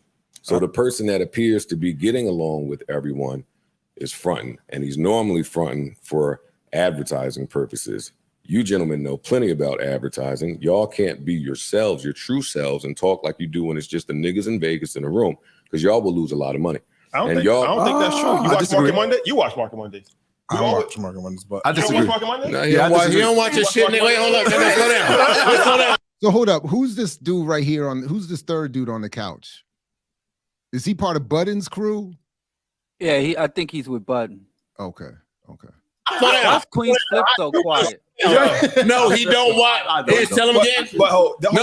But it's just talking. The whole tone of the response, like I feel ambushed. I thought he was coming here. But don't assume we watch your shit. I feel ambushed, bro. Listen. I don't watch the Joe Budden podcast. I don't watch no podcast. Clean up on Al 7. Clean up Al 7. Bucket of please. I don't believe in the create enemies. I'm standing with you. I don't believe in that. Can I get 3 buckets of please? So stupid. Yeah. But you were saying what were you about to say? I feel ambushed because first and foremost, who we got? The whole vibe is very hot. It's a hostility that I wasn't expecting. I really wasn't expecting this hostility because we always had great relationships. We are amazing. I think we still do. We still have a great relationship. But I disagree with what you're saying. I disagree with Joe too. It's very hot. It's not hospitable because So look, pause it for a second. So a couple things is like this idea of not having beef. I don't know. They got Melissa Ford on there. So listen, there's a couple of times when they position Melissa Ford. Don't act like you don't know Melissa. I know Ford. you like you don't know. You old gynocentric old clown. Listen, but look, they keep talking about this idea of no beefing and no whatever. Now the person that they ran down on will be here next week, right? But how they position themselves to only talk about hate, has no idea about critique, something might be wrong, whatever. Although Joe Budden is giving them the same, I don't believe none of that shit is gimmicks. Everything is straight hate and no critique, no question mark, no whatever. And so much that these cats got a video on some major TV said, well, how did y'all make it so big so fast? Oh yeah, you know, the right time. And niggas never once said we use celebrities. People emotionally connect to celebrities. And so we just be throwing big names in their face and they just be like, yes, I want to come meet these people and take pictures. At no point did they say like that's their Mike business Tyson. We gonna use celebrities too. We trying to run the play. We're not using Mike. Mike is play, being Jab. used against us. Listen, it's just gonna be me and you here next week, Geechee. Nah, him 500 says run the play, Jab. We gonna Mike use is being used against us, not for us. Run the play, Jab. Let's get it. Who's not showing you hospitality? Joe definitely. Oh, okay, good. I didn't even get to my tough question. I didn't even get to my. I'm not over this. But when Corey and me was like, I'm "Yo, not over Rashad this. and Troy want to come up," I said, I just "Gloves don't off." watch But the way you said it was like, no, I'm not watching that shit. Troy, tell me what part of I'm saying. Yeah, that I you think we disagree show up as our authentic self everywhere. So anybody that's ever encountered us. with. So in all these years of success, y'all are the only niggas that haven't made an enemy anywhere yet. We have enemies. I'm sure we do. Oh, so tell me about it. No, I'm sure we do. I just don't know who they That's not are. important. That's I'm not not Oh, you paying- haven't identified them. I'm not paying attention to it. So y'all could guess the stock before it crashed. Y'all could guess Wall Street. Y'all could guess Bitcoin. But you y'all can't. could guess what the. As you mentioned already, they rolled up on somebody. Talk about how you being critical of us. And then they sent them cease and desist orders. Yeah, So yeah. what is this nonsense that you don't watch other people? You have no idea of other people being critical of you. Why And you he's so always obviously lying? You can see his face. It's so obviously not true. Oh my God! So Joe Why is you Joe is in always position right now. Joe tells the audience that these cats are doing a media run right now. So they reach out all their contacts, and right after Joe, they're gonna go on a major platform. And Joe, like, I don't really want these niggas up here today. All right, so they coming, gloves off. So that's why Joe is giving them this energy because they're supposedly cool. They hung out together in Vegas. Like at one point, the dude was talking about, like, yeah, Joe, when I was in Vegas, I was trying to hit you up. And Joe's like, I was with my girl. I ain't got time. Like, and so why you text him on the phone? He said, I don't have his number. And Joe's like, do you give everybody your phone number? Some niggas don't have your person. So Joe don't really like the industry cats and in the spaces, right? Joe's and Swiss Beats and all these other people. But Joe don't really like rock with them. That's not their man. That's not his man's in them. So he just, I guess he's using them. Can we acknowledge that this will only further entrench their support? I think so. When you have a cult, when the cult leader is, it is called the fallacy of previous investment. So when you believe in something wholeheartedly, and that thing that you believe in gets exposed, either completely exposed or certain elements of it exposed, people don't think, well, wow, this is illegitimate. The ego defense mechanism, because if Earn Your Liberation is a con, that means, and I follow Earn Your Liberation, that means I'm not as brilliant or intelligent as I think I am. Because I've already invested all this money, time, and emotion, and time and emotion is more, or people are less willing to write off than they are their own money. They'll stay and lose money as long as they are getting the emotional. So this is called the fallacy of previous investment, where the more these guys get exposed, their core base, just like with Trump, their core base is going to become more fanatical and give them more money. They make money off of this negative publicity. Oh, people hating, Joe hating because Joe ain't got it like that. Joe trying to bring them down. Joe's an agent. The feds, the Illuminati told Joe Budden to do this. So I just want to let it be known. Let's not celebrate too much that these dudes are getting necessarily and appropriately called out, because their core cult, their core following is going to be even more entrenched and follow them even more aggressively. It's true. So Jared, you are critiquing even though you might be chasing Mike Tyson in the weeds, so you could be like Tupac. That's possible. But but you can critique the Dear Mama and the Feeny all you want, like, and the Pac all you want. But I even had somebody, I think I asked I got two conversations going on Facebook, and I think I asked about the older you get, the more you finish the statement, and somebody says love or adore Tupac, something like that. So the respect Tupac, something like that. I can't remember what it was. But is these critiques useful now, maybe later, at some point? is it a gap to kind of like lay some shit down? Like, you talk about a critique of pop culture or pop celebrity? culture, celebrity, anybody who has sycophants despite their content, is them getting a light opening up for people to kind of see their contradictions. Oh no, I think Diallo's right. I think, you know, so I'm under no illusions that what is happening on Budden's show, or to a lesser extent here, is going to upset the ability of those we critique to continue on and even to be strengthened on some level. But I still think it's in part fun to be critical of some of it, and in part still necessary to perform an analysis of some of it, even if we're not expecting that analysis or that critique per se to have the impact that we want to have. So again, sort of to what Diallo's point was, at least as I heard it when he was talking earlier about what's wrong with me and FD and our you know, insufficient appreciation for what we might be able to do here. I'm not intending for what we're doing to, I've never thought that underground or alternative media or propaganda will counterbalance and negate what those in power will do. I only want it to inspire enough people to organize what will make what others do moot. So at most, that's what I'm hopeful for.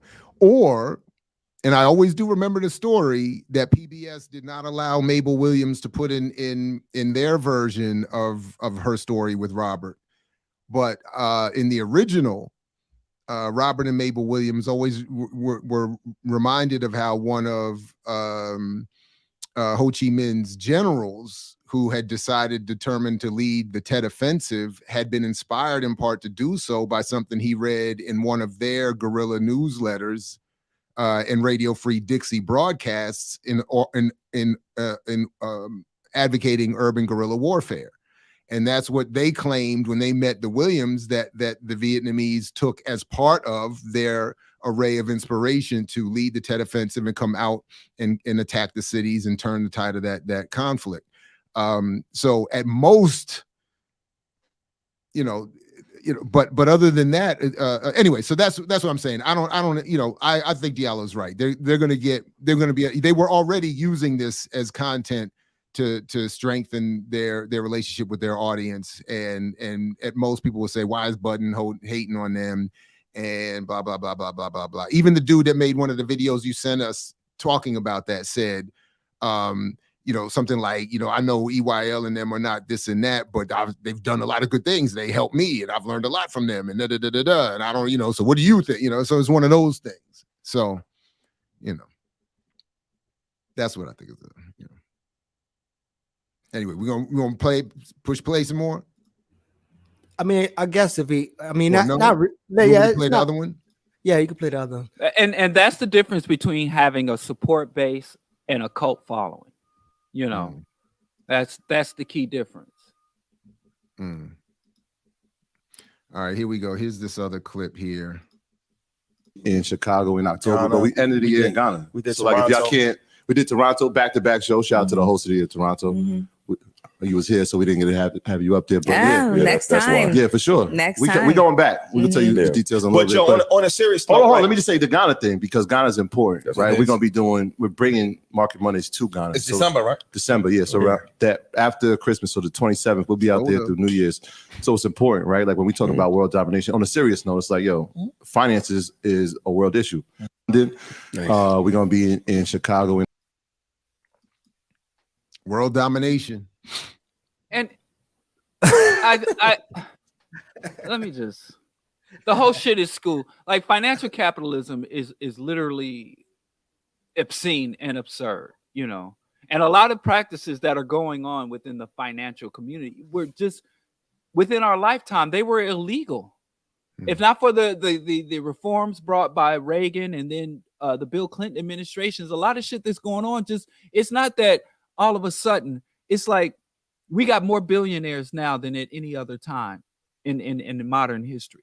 Is it because the billionaires today are so much smarter and so much harder working than the billionaires of old? Or is it that there's been some fundamental changes? I mean, Elon Musk, in a matter of a year and a half, went from having $50 billion to $230 billion. And this motherfucker's out here who really believe he just really put his nose to the grindstone and was like, listen, I'm really just going to work. Did he work that much harder? Or was he that much smarter between, what was it, 2019 and 2020 and into 2021? This shit is like highway robbery because of market deregulation. All of the policies from insider trading related to mergers of bank, able to do financial banking versus domestic banking, how many international money laundering cabals have been exposed by journalists with no convictions. I think it was like in the last in 2008, the financial markets crash and all that, like 3 people went to jail when it was a financial scam that involved thousands. I mean, this is just literally them lying to poor black, and they taking this shit to Africa. Yeah, they taking this, which is it's disheartening. I mean, it ain't even these them bald head hoes, them scammers. Yeah, I called it. Yeah, pot and kettle. But them bald head hoes at EYL, Diallo said, I'm allowed to say it. Yeah, I could say it. We could from within. We're allowed to use that. Man, let me stop. I'm gonna get us another lawsuit. Yeah, you don't do that. But look, so there's these things where these cats are literally saying shit like world domination. At one point, Wall Street Trapper said, sometimes you got to become a predator. Like he literally said that on Breakfast Club. You got to become a predator. So, but this is the thing. It's perfect that you said that because years ago I remember reading one of my favorite books to read about the realities of all this was Predator's Ball, about Carl Icahn and all of them. That's how they see things. They are predators. They're happy to be predators. And what I think is fascinating about this, and this is the point we were making earlier, this is where that white supremacist conservative thinking comes back around, dressed up as Black power, excellence, pride, whatever. It goes deeper than you think. I knew this sister a few years back. She was a mathematician, really brilliant sister. And she was in academia teaching math. And she got recruited by one of the Wall Street firms and was like, why are you wasting your time educating? With your mind, with your expertise, you can make big money. And she said, okay, yeah, let me make some money so I can live comfortably and I can teach on my terms. And she said when she was in there, they would eat raw meat, like with that whole predator trope. It's not just the mindset. She said they would literally go out into these fancy elite membership only restaurant and get uncooked raw beef and they would eat raw meat and it was really an indoctrination. I mean, capitalism is a cult too. That's why you notice, economists and accountants, it's not the same thing, because economists deal with the mythology and the belief of capitalism, whereas accountants have to look at the raw numbers. You would think they would be more inclined, and the economists often bump heads with the economists, because many of you do have some revolutionary and radical economists even on this network. So I'm not dissing all economists, but many like status quo economists, they don't deal with reality. They don't deal with facts.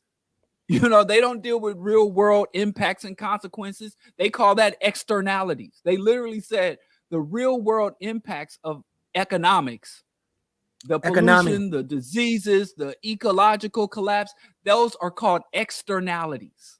It's all about these fictional numbers, these fictional this paper and these zeros and ones on computers. And the real world shit is literally external to that. So that's financial literacy, telling you how fucked up all this shit is, how illegitimate it is, and how to go about blowing this shit up and doing away with it. That's the only real financial literacy. If a financial guru is not telling you how to engage in anti-capitalism, subversion, and dismantling of capitalism, they're not teaching you financial literacy. Of course not. I remember. I don't know if you remember. We had a discussion maybe 2 years ago, and it was you. We had Davon Love from Leaders of a Beautiful Struggle. I can't remember if Asafa was on there. And then it was the financial literacy guy who was like, he came on there, you know, because I used to lure people into debates. Like, we'll have a conversation online, and then I'll be like, oh, I ain't even gonna lie, I did it on purpose, because they start talking all that cool shit, and then I put them on a panel with some cats who know some shit. And so I put the brother on the panel with y'all. I don't know if you remember, but right after that panel, he inboxed me. He was like, man, I didn't know we was going to be talking about history and economics. I thought this was just financial literacy. I was like, bro, you don't get I remember that dude. I said, bro, you don't get the financial literacy without economics and history. I don't know. Oh, yes, you if you conning, you are. If you're doing prosperity politics. Anybody that says financial literacy is a hustler is I don't trust them at all. It's a complete con. I think I heard Diallo say it right. If you're not teaching people how to destroy capitalism, that's you're teaching. Right. It's financial lunacy. We really gotta call it. It's financial lunacy. You selling a fantasy. But you're literally selling a fantasy. And I had a cousin who got caught up by the gurus, and he changed his name literally online to Bitcoin Rick, and he was doing all the financials, and he would be like, y'all wake up in the morning and check your Facebook. You wake up in the morning and check your Twitter. I wake up in the morning and check the markets, and was just going all in on this shit, posting his accounts, posting the green lines going up and up and up. And of course, it crashed and burned. And I would say to him I said to him, and I say to everybody else, don't just tell when you on the come up. Please share, be as vocal in the fallout, be as vocal in your fall as you are in your rise. And it's not just to be mocked, but it's to help other people. Because once that shit, all the rug was pulled out from him, once all that was pulled out from him, he went silent. He went back to posting pictures of barbecues and his favorite baseball team and basketball team. He went back to, posting about family and friends and vacations, and no more of this talk about the markets and generational wealth. And that's the problem. When people are getting their little short-term, what do they call that shit when somebody's conning you and they draw you in? Like when they got the cards or the coconuts on the table, and they let you win a couple of times, and then to draw you in. What's that called? I don't know, but anyway, but that makes the point. So after our session where y'all was interviewing me, you had people who thought they was gonna go in and like, oh, let's go find some shit and expose Geechee for doing this. So at one point, when I did speak about financial literacy, even what you were saying, I was talking more so about managing the money that you do have. But I also remember this one time I was literally going in Virginia when I was telling you I was meeting a guy with the ascots who make the ascots. When he introduced me to like 3 people who gave me contracts with the school district, with the city, and to speak at a major college, like I was hyped. I was like, oh, this shit do work. I went from not having no damn money to like having a lump sum of money doing some work. But then shortly when I got to Baltimore, the school wrote me a bounce check and some other shit was happening. I had to wait 30 days after. And so I talked about it all through there. And then I went from believing that financial literacy was managing money. Because I mean, people were telling me like, nah, that's actually not what it meant. It meant like doing this and you can make it.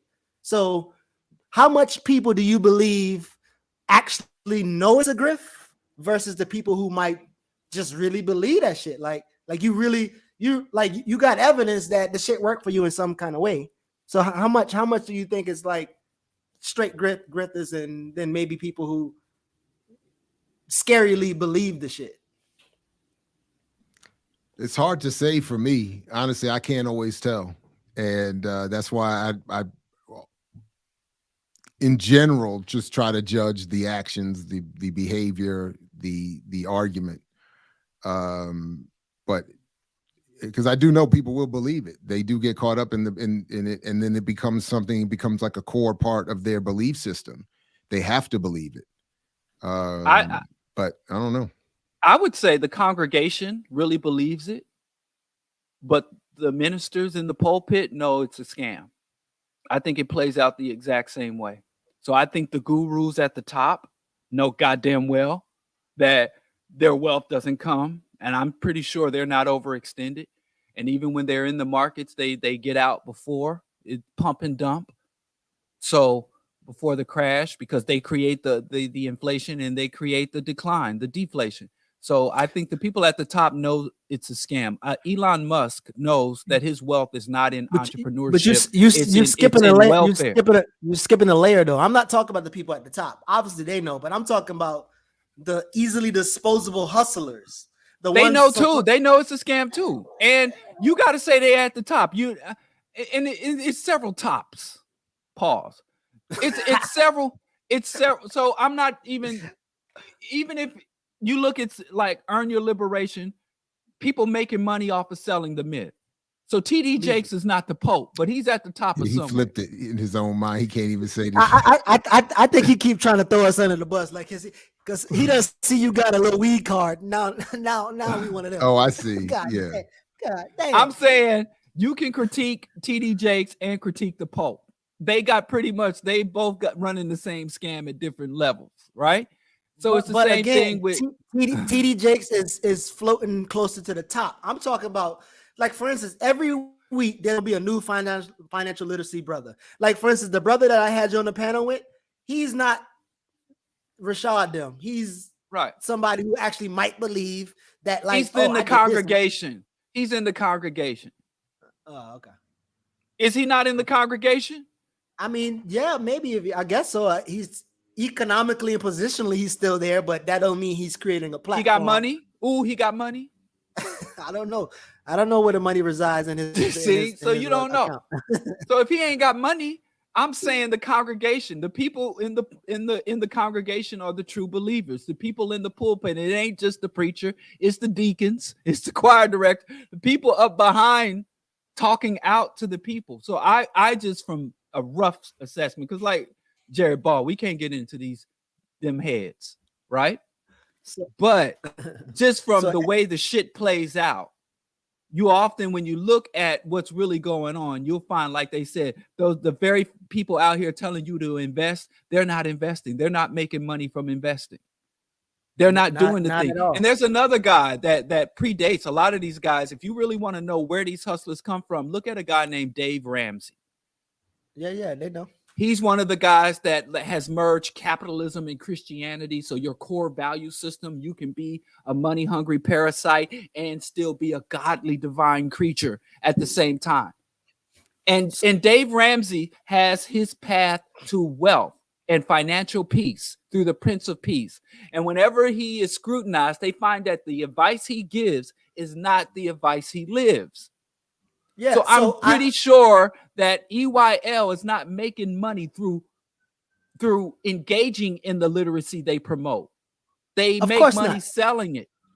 Of course not. But that's the thing though. Like it's easy to see with them two or them three, if you want to include Ian, who supposedly made money off the stocks. They are literally like Rich Paul and LeBron. So LeBron talks about he remember the skill of saving, and then Rich Paul is up there talking about invest fast. None of them made money off of investing or saving, but so they knew. And then again, before Jared came back on the interview that they had, they said they can't get the corporate sponsors, so they know that they are struggling for corporate sponsors, and they know it's not helping, so they have to charge people to come to the spot. These other people who got corporate sponsors, they don't have to charge people to come to the spots. A lot of those events are free. So, Jared, I don't know if you remember, but when you went to the black Bitcoin joint, I don't know if it was a fee there, and then the white Bitcoin joint happened a couple of weeks ago in DC too, and I thought that was free. So I'm not sure if like people are but it was also very clear that everybody at the black one was there to bring black people in through the black doorway into white businesses funding and investment. So it was so to the point, it wasn't that there were Black people there who were living proof examples of people who had produced wealth for themselves and their families through all of this. They were there as hired representatives or spokespeople or people who had business relationships that required the funneling, just like John Hope Bryant, when we showed that here with Roland Martin. You know, it's a Black face, but behind everything is white companies, investment banks. The same thing with the Greenwood Bank app and Killer. I mean, it's all the same thing. So it's because everybody understands that at some point it becomes very clear you cannot make money particularly off of Black people, because Black people don't have any money. This idea that eventually you need to expand the hustle beyond and then make and use that initial invitation to Blackness to step up to get that white money. So basically, you could be saying this, right? So if you know, and I don't know what this means. I mean, I'm sure I don't know what a few and made money with investments means. But it doesn't matter. It doesn't matter. That's what I'm responding to. So like, I feel like if these cats are making some money investing little money, then where are the actual white corporations and businesses that they're investing in? Because they're getting like little kickbacks of actual companies and corporate owners. But those people, like, you're never going to make it to those people. Like, you're never going to make it to the company that you're investing in, the owners of that, you're never going to make it to those people. No, but and the money that Christopher is likely referring to is made by people betting on the stock market, and then they win, and then that's it. So what they did was they put a few dollars in some existing white company. They made some money. The company itself made more money. The people who own more of the stock made more money than that, and that's it. It's not. I know some people who made money at the casino. Exactly. Are we going to pattern Black progress and Black liberation around that? I know some people that made money at slot the casino. machines. Oh, on the Baltimore. tables. No, they use their skill and they're I mean at the card table. At the and what about the crap slot machine? I don't go to the casino with old ladies. I go to the casino with OGs. You at the slots when you. I'm trying to bet on the spades table. I'm trying to bet on the. Which one of y'all play spades? I need a spades part. OGs. Oh, I'm nice with spades, but that's the point. I'll take people's money all day at spades, but that does not, as Diallo is pointing out, that does not a business plan make. That does not a national liberation struggle make. You know what I mean? And at the end of the day, I would be in the chat saying the same thing. I made a little bit of money. I made some money off of spades.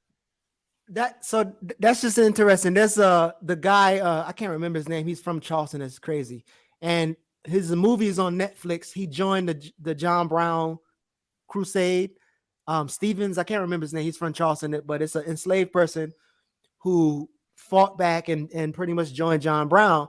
But his overseer at the time was a betting man, and he went and lost his whole plantation at a poker game, kind of like. And so I guess people are thinking like you actually have the means to production that you can go and bet, but you actually don't. You're like literally one of the people enslaved, betting and maybe probably getting a day off or something like that. No. But I know we don't need to spend much time on them. Like, I don't know if y'all want to go to breaking generational curses, or do y'all want to go to Al Sharpton and his NFL antics? It's up to you. Just want to remind everybody that 12 o'clock we'll be back with Professor Elamine is going to come back. She wants to tighten up her conversation around race, ethnicity in Sudan. So please come back for that. And then I think Jackie Lukman is here later on tonight with, I don't think it's a power hour. I think this will be Lukman Nation. I'm not entirely sure which version it is, but she'll be back later on this evening, I believe, as well. So please make sure that you come back for that. I don't have much time over overtime, so. Oh, really? Okay. Yeah. So we should. We can wrap it up. I mean, I just want y'all to stop making fun of Al Sharpton's weight loss. It's not right. Well, you know, Stop calling him bobblehead. Stop it. You said other people do that, not you. Anybody. Yeah. Because Well, when he got healthy, y'all handkerchief start head? tearing the man down. When he got off that swine, y'all want to tear him down. That ain't right. Well, here he is. He's making sure that you know, don't make these comparisons between NFL players. I mean, Al Sharpton and the NFL Players Association denounced the NCAA comparison of college athletes to prison labor. In the wake of the Supreme Court's unanimous rebuke of amateurism, NCAA versus Alston, the Third Circuit is set to weigh in on the hourly employee status of college athletes. You know, I don't mind the argument, even if they're getting paid through work study money. But when you say the students, the ticket takers, they get paid, the seating attendants, they get paid, the food concession people get paid, but the players don't get paid. I do remember playing college football and not getting paid and attracting money. And again, like I told y'all before, I remember, maybe I told y'all, there was a booster who actually used to give us stuff and money and stuff like that. But a booster literally said that he wanted to give our sports team $1 million. And the athlete director was like, nah, you're going to have to spread that money out through all the sports. It can't go directly to the football team. So like, I do like, I think that's a valid argument of like, everybody's making money in this equation, except for the actual main attraction of the whole damn event. What this got to do with Al? Because Al disagrees with that you can't compare football players to. There's a lot of shit I'm sure Al agrees or disagrees with. Why he jumping in this fight? I don't know. He was just on the other side when he was with Colin Kaepernick just a few weeks ago. I mean, I don't know. He's not referenced anywhere else in the article, though. I don't think. Nowhere in the article. So they just paid him for branding, like just to. You would think he'd be on the other side of this. I mean, he was on the other side when he was kneeling with Kaepernick, exactly, and Stephon Clark, brother, who it was interesting. But like, I don't know, maybe he switched sides. But the claim here is just that he's saying don't make the comparison. It doesn't mean he's not supportive of their having, right? It doesn't. I didn't read one quote in there. I was looking for Al Sharpton's words, but I just thought no, he's not. Yeah. Yeah, because I'm like, where's Al? Because that's the only thing that got my name. See, it worked. They dropped the name. There I am. Like, ooh, Al Sharp Khan. Their name drop. Yeah, see, they got me too. So the NCAA argues celebrities that get my attention. The same deference as the legal effect as the 13th Amendment slavery exception. I mean, I feel like sometimes it's like a reach if we're talking about it. But if you look at, the athletes that get to the NCAA or college. So this is better. The NCAA is saying that they want their players to be considered slaves so that they don't have to pay them an adequate wage.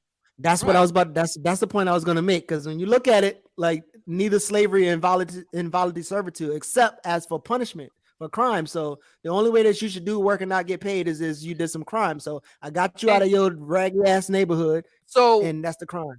So Sharpton is on this. He's on the side of us in denouncing the NCAA. So Sharpton is right. Allegedly. Because we don't want to get another cease and desist. So right. So the problem is this title is kind of weird. Because you would suggest that the NCAA was saying, hey, our students are like like prison labor. And you're like, oh, you can't call them prison labor. But the NCAA is not saying this. It's not a comparison. It's a classification. And it's slaves. You know what I'm saying? It would be more provocative and accurate to say slave than prison. Title is hella confusing. They should have said the NCAA wants to call its players slaves. Right, not prison labor. And it doesn't compare them. It wants to classify them. So he's on brand. That's what I thought. It's like, this is weird. So good This for is Al. weird. So yeah. Al's on brand. He's still on brand. You know, he's still. Yeah, I was like, is he switching up on us? If we lose Al, where will we be? Where will we be? We still got Al, y'all. Calm down. Anyway, Diallo, you said you got to run. We could bounce. I got another 10, 15 minutes max. Before, let me get you this 10, 15 minutes since y'all brothers are atheists and y'all don't rock with it. But I hear this generational curse all the time, right? And although, again, I know y'all might not know y'all way around the Bible, but when they use a verse. Oh, I do know my way around the Bible. That's why I'm an atheist. So do I. I go head up with any of these Bible thumpers. I'll go head up in my understanding and comprehension of the Lord's word. I feel the same way. So when people are using Exodus 25 as their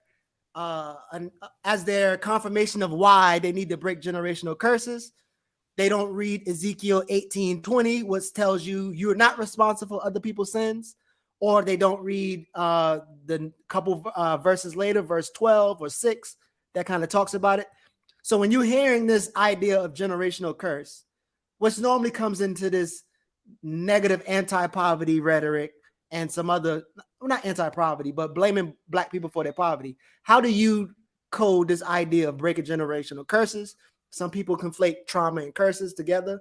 And then I actually obviously got a conversation going on my Facebook, but what are your thoughts of this generational curse rhetoric, break a generational curse breakers and shit like that? The idea that that financial literacy is necessary to break the economic curses imposed from one to the next. Is that what I'm hearing you say? So that's one of them, but like people conflate it so much that they also talk about corporal punishment.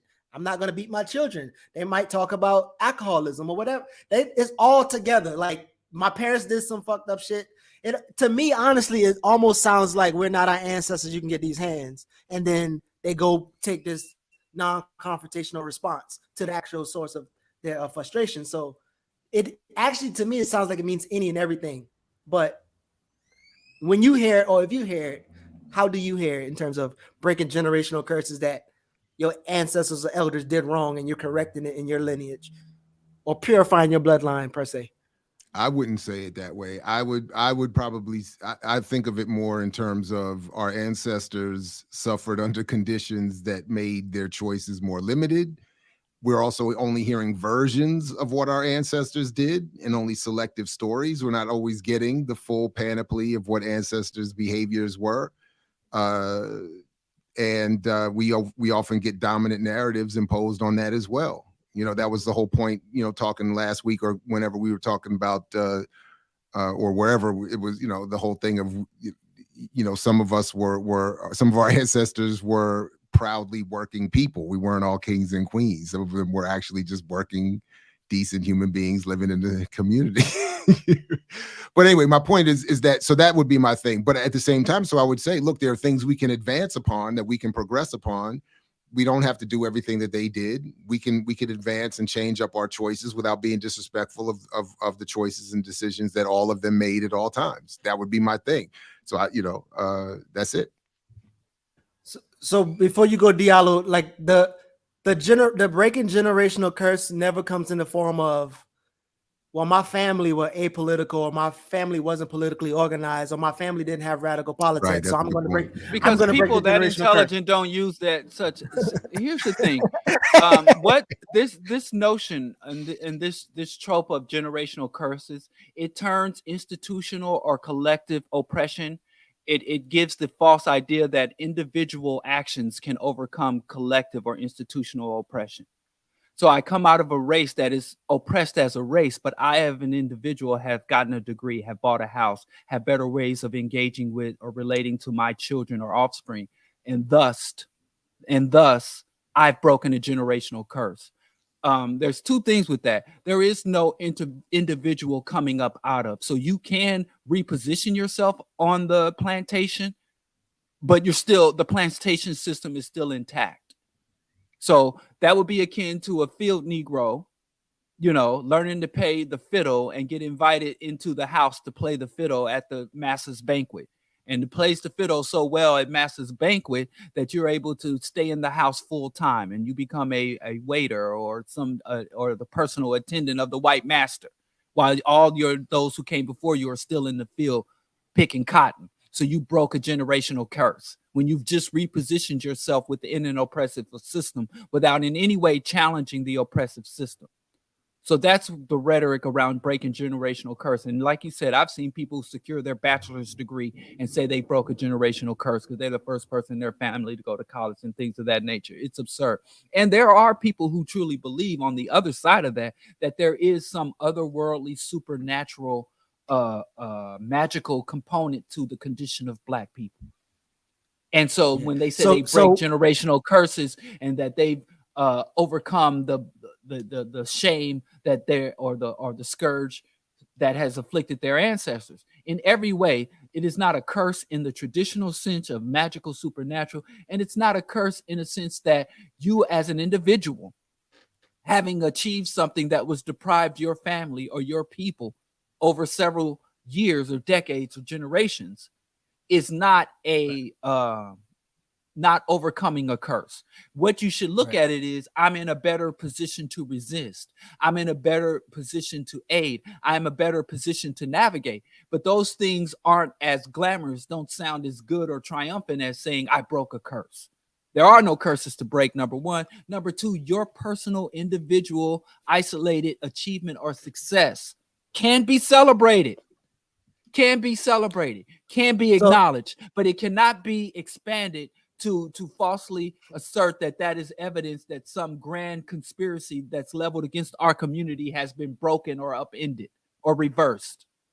So in Asafo's one of his earlier books, he had this book here, and actually what you were saying about Malcolm X, he kind of put that Malcolm X quote in there that talks about like not recreating or participating in the capitalistic system is not even possible. But I also want to say to the Christian people who might still add that they are breaking generational curses, it would also mean that you possibly, according to your Bible, can't be saved.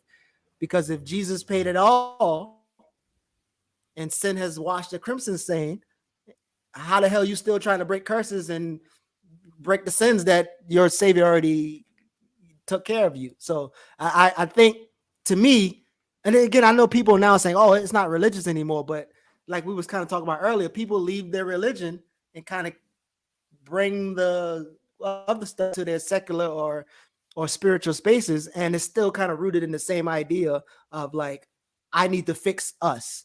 And again, back to FD's video, I think Farrakhan's program, which he mentioned, is kind of rooted in this idea of like, we have to fix ourselves, clean ourselves up, and do something different than our ancestors did, because we hustle bean pies. Well, that too. I mean, vegan bean pies too. So the vegan bean pies are terrible. They need to reformulate. They're terrible. Where Chicago? I don't like to disparage. I wouldn't say. Yeah, the Imani's the same company that makes the NOI bean pies. I was I thought they do that local. I thought they do their bean pies each locally, because here I bought bean pies that I bought several. You talking about Chicago? You ain't talking about Florida or Baltimore like they. The last time I had a vegan bean pie, I got it from Everyone's Place in Baltimore, and I thought it was delicious. So I don't. I ain't gonna. Let me not say names. The few vegan, maybe it's me, maybe my spirit ain't right until I get the white devil that dwells in my heart out of my heart. You haven't gotten rid of your generational curse of your bad taste buds. I got my bean pies here on the south side, the vegan bean pies. What did ML say? I know she put because again, it's an ongoing there's an ongoing conversation on Facebook, but I've never heard it consistent, because when people respond, they say, well, how we use it, how I use it. And then we have these universal words that mean multiple things for different people. It becomes confusing. I've never referenced the liable when talking about breaking generational curses. It literally gives massive back all his indoctrinations.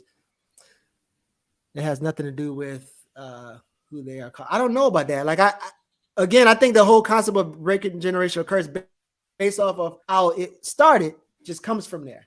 Now, how we use it and change it and whatever, it still comes this idea like we have to fix ourselves. And it sounds normally like a non-confrontational pursuit.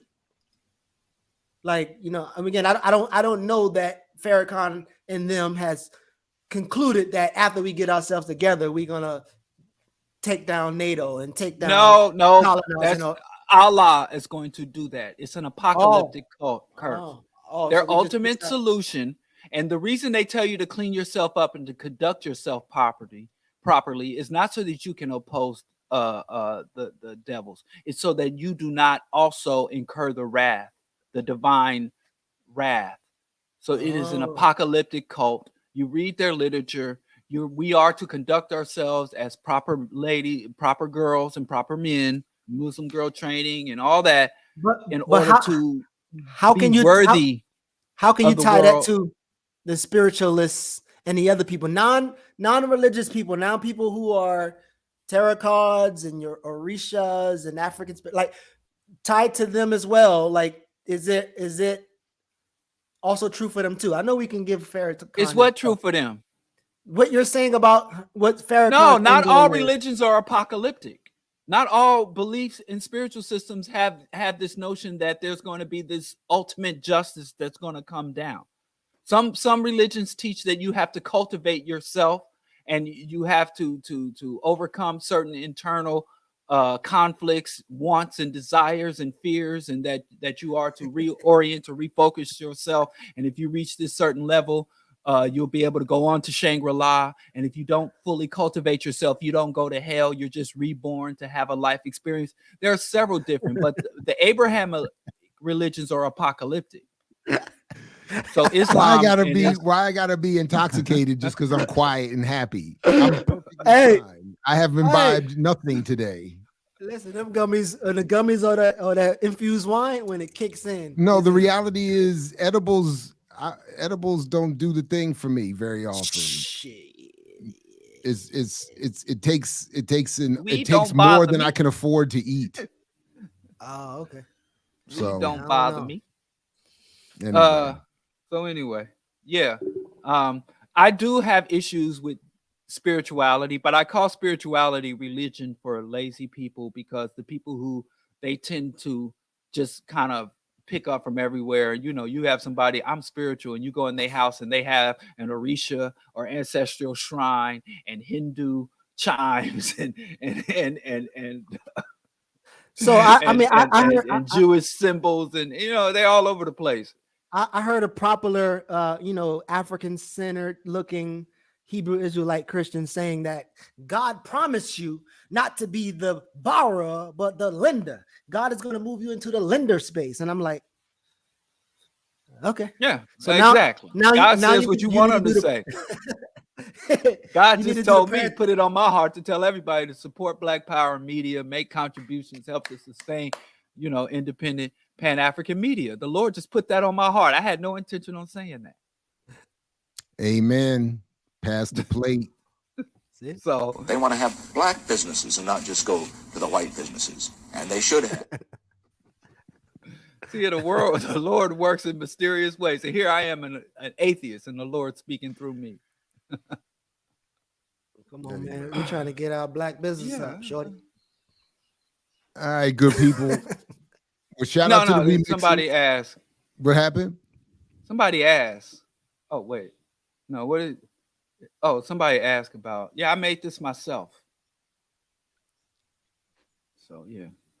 What you made that with your Prophets from Capitalism and your plans? And that's not just someone. That's Coco, by the way, host of Confronting Contradictions. Yeah. She's often not nice to me. I thought her asking me about my necklace was a setup. She's often not very nice to me. I can't imagine that would be the case. This must be a complete misunderstanding. Coco was perfectly nice. Okay, I'll go review the comments. And Luke Ma's not very nice to me. Ricky said we had to leave. I mean, if I can remember on Twitter, it seemed like you wasn't being nice, but I ain't really read it all. So it seemed like you was in that space. I'm gonna turn that all around. Like I said, I got my with Rumble. I remember some kind of conversation. Yeah, that's woo. Folks went off on me. You know, but that's the burden. If I know if y'all will persecute and crucify Jesus, the most perfect man who's never sinned. Here this guy go. As a mere mortal, a flawed mortal, I can't. The Diallo guy won't give you what you can't handle, so don't worry about it. Exactly. Because he'll make a way somehow. Because we tired of cats like Diallo always comparing himself to Jesus and Martin Luther King and Malcolm X. Next week we're gonna have somebody who's gonna talk about our revolutionary investors, the Martin and Malcolm of investments. This brother has been attacked by the Martin and the Malcolm of investment. They rolled up on him. They rolled up on him. Rashad was looking down on him. Like, yo, what's happening, son? What's up with that? Like, they gave him the Diallo treatment. Like Diallo said, a couple people ran down on him on, I don't like that shit you talking. Yeah, but they got to at least meet Diallo at eye level. Diallo might be taller than him though. Our guest next week is in your height lane. Listen, I knew you was gonna throw that shit out. I knew you was gonna throw the 5'9". But listen, what the dude did at 5'9" showed you what the type of time. He sure did. That's why I'm saying. I tell you, I keep saying, I don't worry about tall people.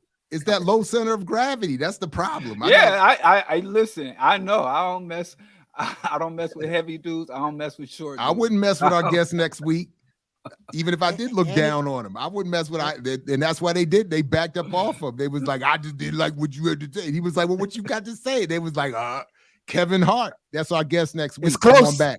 Close. He close to Kevin Hart. No, that's it. They got it right. Come back next week for Kevin Hart on Earn Your Liberation. Fresh off his Chase Bank tour. Yeah. His financial literacy summer last summer. Anyway. All right, fellas. I appreciate you. Remixers, peace. Because only if you're willing to fight for it, like Fred Hampton used to say, catch you next week and all throughout the platform. Until then, peace, everybody. All right. Peace.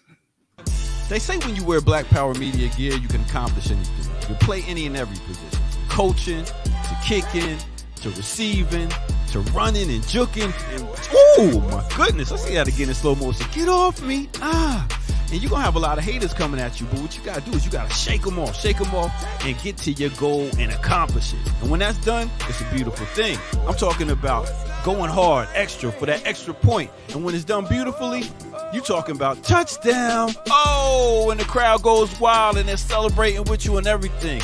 Man, let's see that again. Nice. Black Power Media, baby. That's how we do it. Now go to blackpowermedia.org and get you some of that gear. Empower yourself today. Yeah.